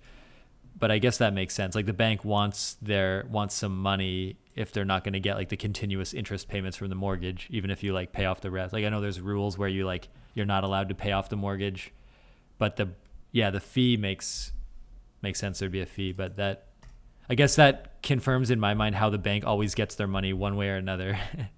Like there's no way out of it. Okay, so I haven't sold before. I'm selling in the next 2 months, fingers crossed. Well, average for condos is 40 days. So I suspect there's going to be a fee to break the mortgage early. And for variable, it's cheap. It's only like it's a little bit of interest. Fixed though, it can be very, very damaging. If they look at the remaining term and stuff. Last time I broke the fixed mortgage, cost me $11,000. Well, That was stupid. That was so fucking dumb. depends About though. how much. Like if maybe That you would was have dumb. lost more. You never know what you. The guy was like, "Oh, based off the interest rates in the next couple of years, you're gonna make all that back." But the interest rates were like 1.52%. That's not sustainable. What the fuck? The guy ill-advised me. Like it was a stupid, terrible move. And the fucker that put me in a 7-year fixed mortgage, like who does that in Canada? Come Hmm. on. Hmm. Well, anyway, I would have taken a 7-year at 1% for sure. I'd take a 20-year at 1%. Fuck, I'd hold on to the place forever for 1%. I'd be making bank, dude. Man, it's just the things I didn't know. And then like I look at my mortgage statement for 2024, $19,999.97 went into interest, and approximately $7,000 went into my principal. In what Yeah. world is that fair? Yeah, that was another thing that I learned from hearing you say that I would never have known that before, that they balanced it that way. You said it was like you called it like front loading the interest. That's also pretty It's not. crazy that they do that. Yeah, somebody corrected me and said it's not that the front end loaded, it's just that when you have a bigger balance, you pay more upfront because your balance is bigger and the longer your term. So the Oh, banks want you to have a longer term. The longer your term, the more interest they're going to get out of you. 25 versus 30 years, right? Like 35 years is like, good luck getting that. That's more commercial, like super long term, super high interest. But then that's all stuff that you want to write off. You can't write off interest on your primary residence unless you're like, hustling a short-term rental or something, which is also risky. So I'm starting to wonder what is correct financial advice these days, because this whole thing of like pay off your mortgage first was when interest rates were stupid high, like 17%, which makes sense because you're not getting that in the stock market. So pay off your mortgage first, yes. Interest rates now are dropping, but the stock market is, I mean, you got Trump in the fucking seat. And can you all trust bets the are stock yeah. market? Yeah, or the housing market in Trust this it to go case? up Like and I don't, down wildly. yeah, like I don't know what the correct investment is anymore. It's not Canadian real estate. I'm about to take at least a $30,000 hit on my property. I'm listing at 499,990. Like, and the realtor's like, we can't list it for 500,000. I'm like, I'm listed for $10 less then because I'm not taking any more than like 30K is it. Like, I'm gonna get compensated from the government a little bit for that. I'm gonna maybe make 15 of that back or 20 of that back, but I'm like, I'm not losing any more. Mm. This is supposed to be real estate. It's supposed to be gaining money on the property. Oh, you bought at the peak of COVID. Well, since when do property markets peak and drop? It's not the stock Mm. market. It's supposed to be a gradual growth. Yeah. Anyway, COVID was fucked. And COVID was like, if you got lucky, you made generational wealth. And if you're unlucky, well, that generational wealth that someone else made, they stole from you.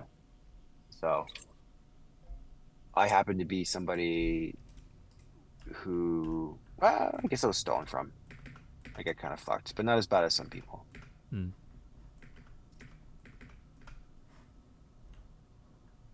Yeah, there's definitely like a constant stream of like wins and losses the more money is being moved around. And I guess, it the just, investing in general, things balance out to the positive, but it's always annoying to be like, if you can avoid a couple losses, you can really jump far ahead, but there's just no way to really do that because things are so unpredictable. But uh, you sort of have to like play the game to like get the wins, and long term the wins outweigh the losses. But it's like it always feels like so much slower than we would want. Yeah. Here's how I see it. It all comes down to horizons. So real estate, minimum 10 years whenever you buy property. If you're gonna burr, that's your business.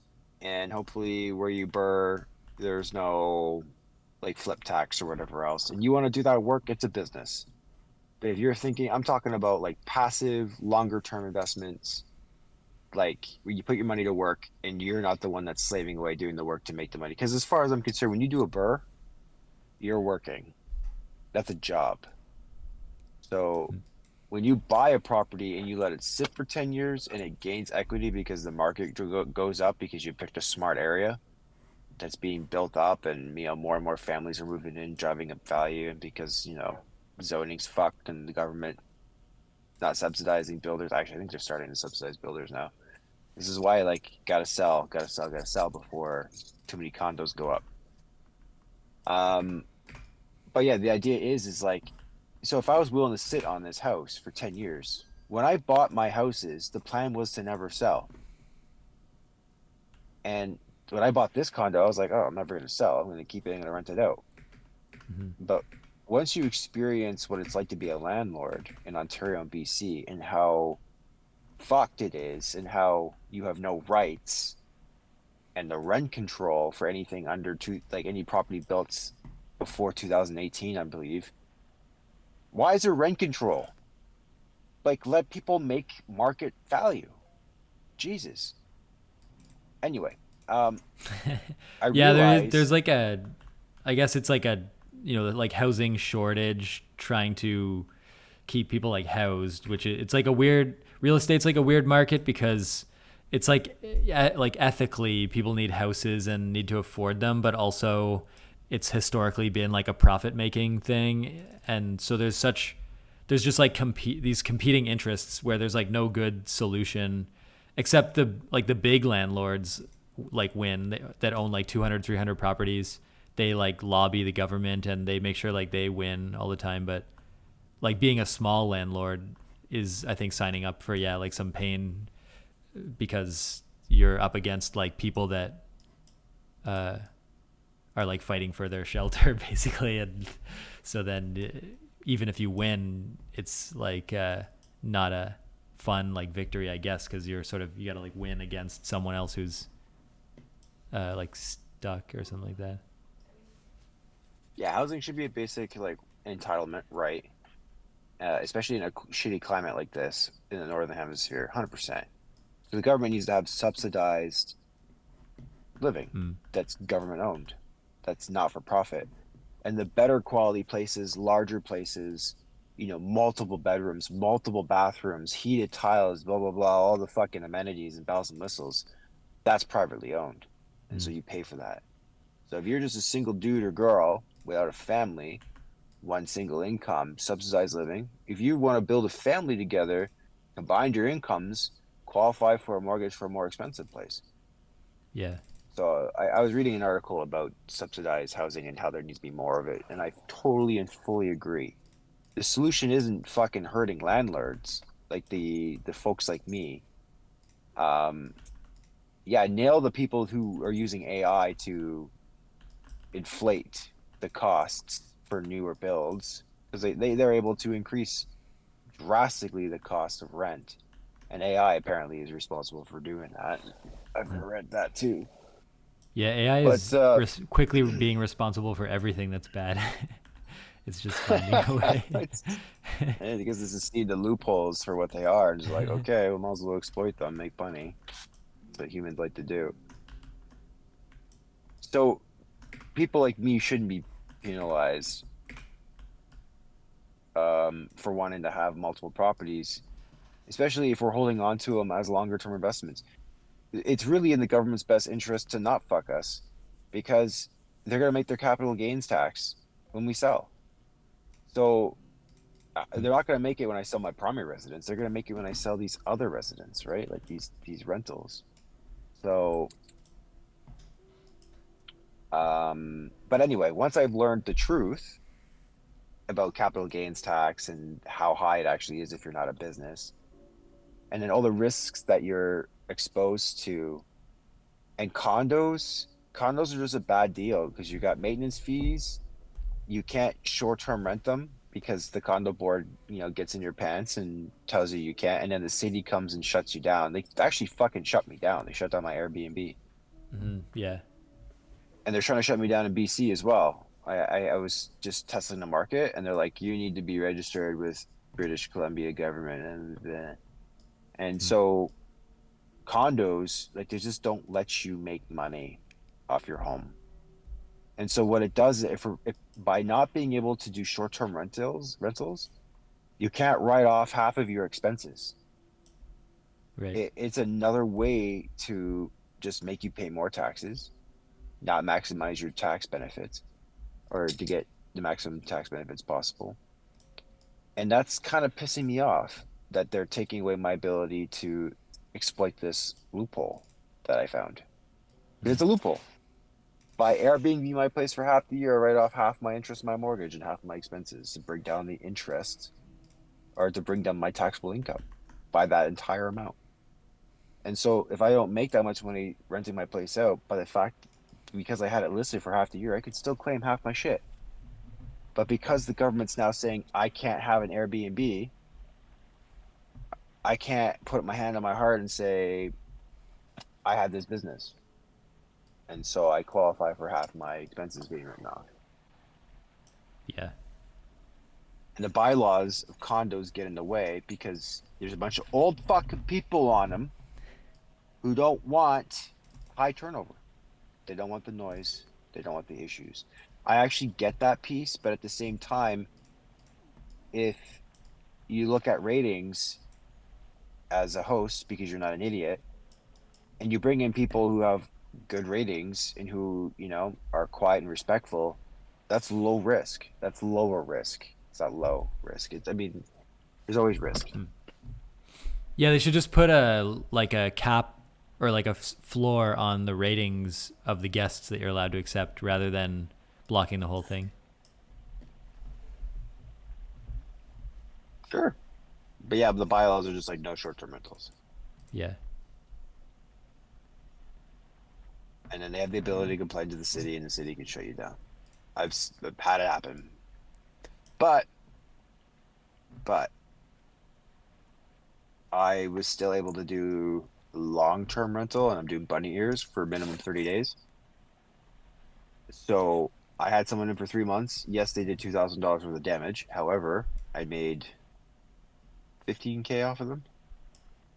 And I wasn't in here. That is far, far more money that I would make if I had a long-term rental. If I had a long-term renter, I would have made $6,300 in rent. I made double that plus some. Yeah. Short-term rentals are where it's at, dude. That's interesting. Like I've heard that Airbnb is kind of having an effect where it raises like the rental price, and that kind of fits that. Like a conventional renter would pay lower, but like Airbnb sort of gets a premium because maybe it feels a bit modern, and the way that it like is able to have all the properties are Airbnb, they can sort of see all the prices and people can compare and charge accordingly.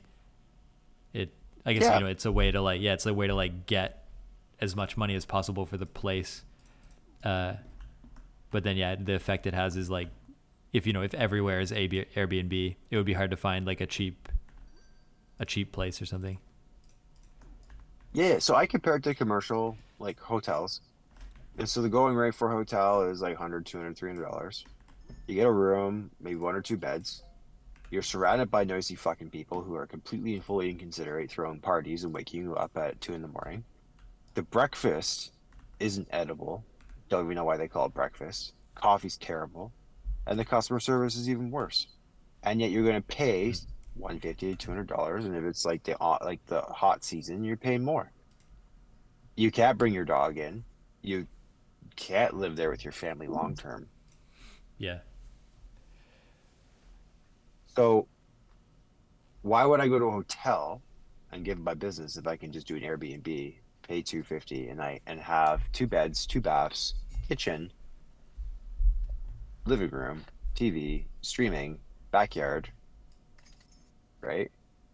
Yeah. 1 neighbor on my left, or on my right, or maybe above me, but it's like it's just a better deal to do short term. Oh yeah, so like that's if you're gonna go to a place temporarily that's already furnished and stuff. Longer term rental is like, you know what a long term rental is? You bring your own shit, you have a contract, you're there longer term. And so you don't get all the special treatment. You don't get the amenities. You don't get the fucking free toilet paper and the free coffee, whatever else. But you might get a landlord that responds to your repair inquiries. I don't know. Depends on the landlord. So it's like you pay more because of the convenience and because of the extras. And the market's already kind of set by the hotels. So it's like they're offering shit for 150 plus, 100 to 150 plus.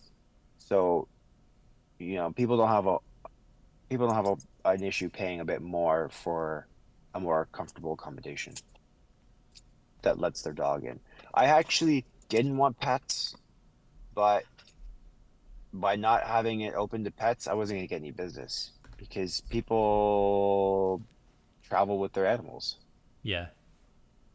So I had to open up the risk of Huh. having cats and dogs, and You get to charge like a doggies. pet fee, extra pet fee though. Does that balance out? Yeah, so the extra pet fee gets added on. Now, what you should do is you should, I don't know if you're allowed to. So there's a cleaning pet fee, and so Mm-hmm. you pay your cleaner. Your cleaner should be asking for more to deal with the pet hairs and to get rid of the smell because dogs leave wet dog smell when they're wet. But at the same time, dogs do extra wear and tear to your place. So I would highly recommend moving forward to myself to or anybody else is charge a bit more for dogs for longer stays. So if I have a minimum 30 day and I have a dog coming in the house, I'm charging an extra I can charge an extra $200. And what I could say is this is kind of a deposit, but it's kind of not because the dog will do damage. The dog will do damage. Just that's what the dog's gonna do. It's gonna scratch the hardwood floor. It's gonna fucking. It used my front entrance as a fucking chew toy. Destroyed it. I had to cut the edges off. There's holes in the middle. It's a shitty. It was a nice looking doormat before. Listen, man, I usually don't care about doormats, but this doormat was custom and a perfect fit for my place. Perfect fit. The colors fit perfectly. The stripes fit perfectly. Like it was perfect. The dog fucking destroyed it. So it's technically worth $30.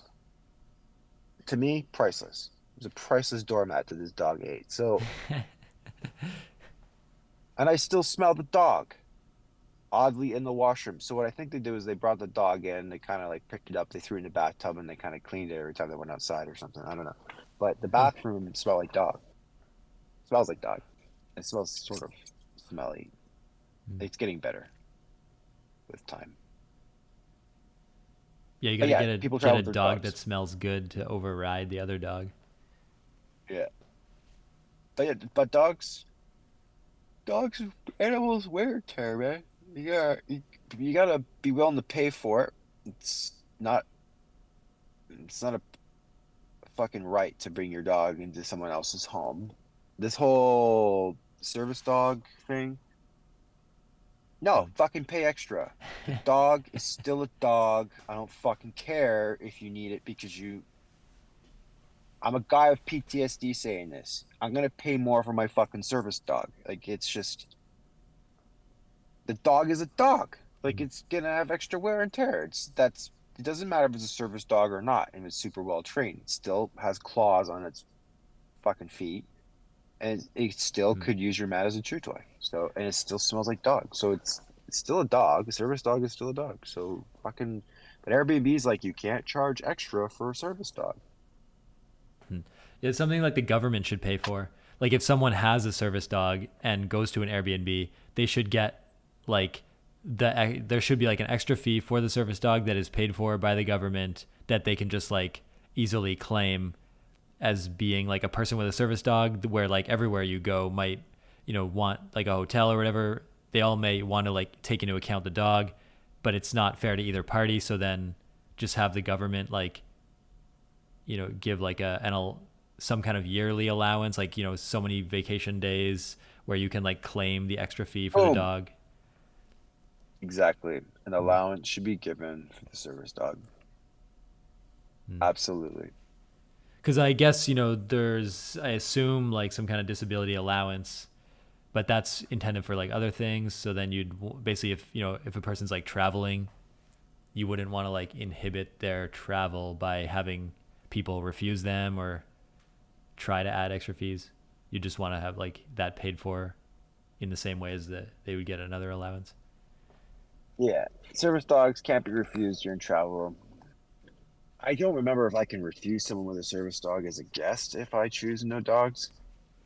I should be able, as a homeowner and as a host, be able to decide whether or not I want a dog in my home. But it's like charging extra money is where they start to draw the line, which they shouldn't. So I just, I think, yeah, if someone received a service dog because they really truly need it and it's a government benefit, insurance benefit, they should be paid extra as an allowance to cover the extra damages and risk that comes with having a service dog. That's Hopefully a just my two service cents. dog too. I don't know if like all service dogs get like good training. I think they do. Hopefully they would be like well behaved dogs, like beyond regular dogs. Like it's almost like there's like an assurance that the dog is a well trained dog if it's service dog. But then like it's like the extra fee would be for like if because some dogs like do a lot of damage, but I couldn't see a service dog like doing damage. So then maybe that's the trade off is like you can't predict the average dog, but if you have like a certificate that says like this dog is trained and whatever, it's like less risk. Can't speak to it any more than I have because I don't have a service dog. But my point is of like a dog getting wet and still being a dog and smelling like a dog and Yeah, having that either wet way. dog smell in Yeah. your home. That's still gonna happen, right? And Yeah, the there's dog's no still way. gonna shed and the additional cleaning is gonna be required and you need a good vacuum cleaner for that. So like a cleaner does have a right to charge more for pets, and they do usually if they're more experienced because they've cleaned up after a dog and they're like, "Fuck this! This is extra work." I've cleaned up after a dog, helping an ex clean her Airbnbs. And I'm like, "You got 5 Airbnbs. Why the fuck are we cleaning them all? Like, get your goddamn cleaners to do this." And I'm like, "I want to support you, to care about you, but not this much." Like, stop being cheap. Fucking get your cleaners to do this. But yeah, no, I've cleaned up after the dog, so I know what I'm saying in that regard. Yeah. But a service dog, whether or not they're going to use your front mat as a chew toy, don't know. No idea. Well, on that note, buddy, I better hit the hay because body's hurting, eyes are shutting, and I get up tomorrow. So Yeah. Yeah, good chat though. Yeah, I'll see you next time probably. yeah, I hope so. Take care. Yeah. Later. Bye, buddy.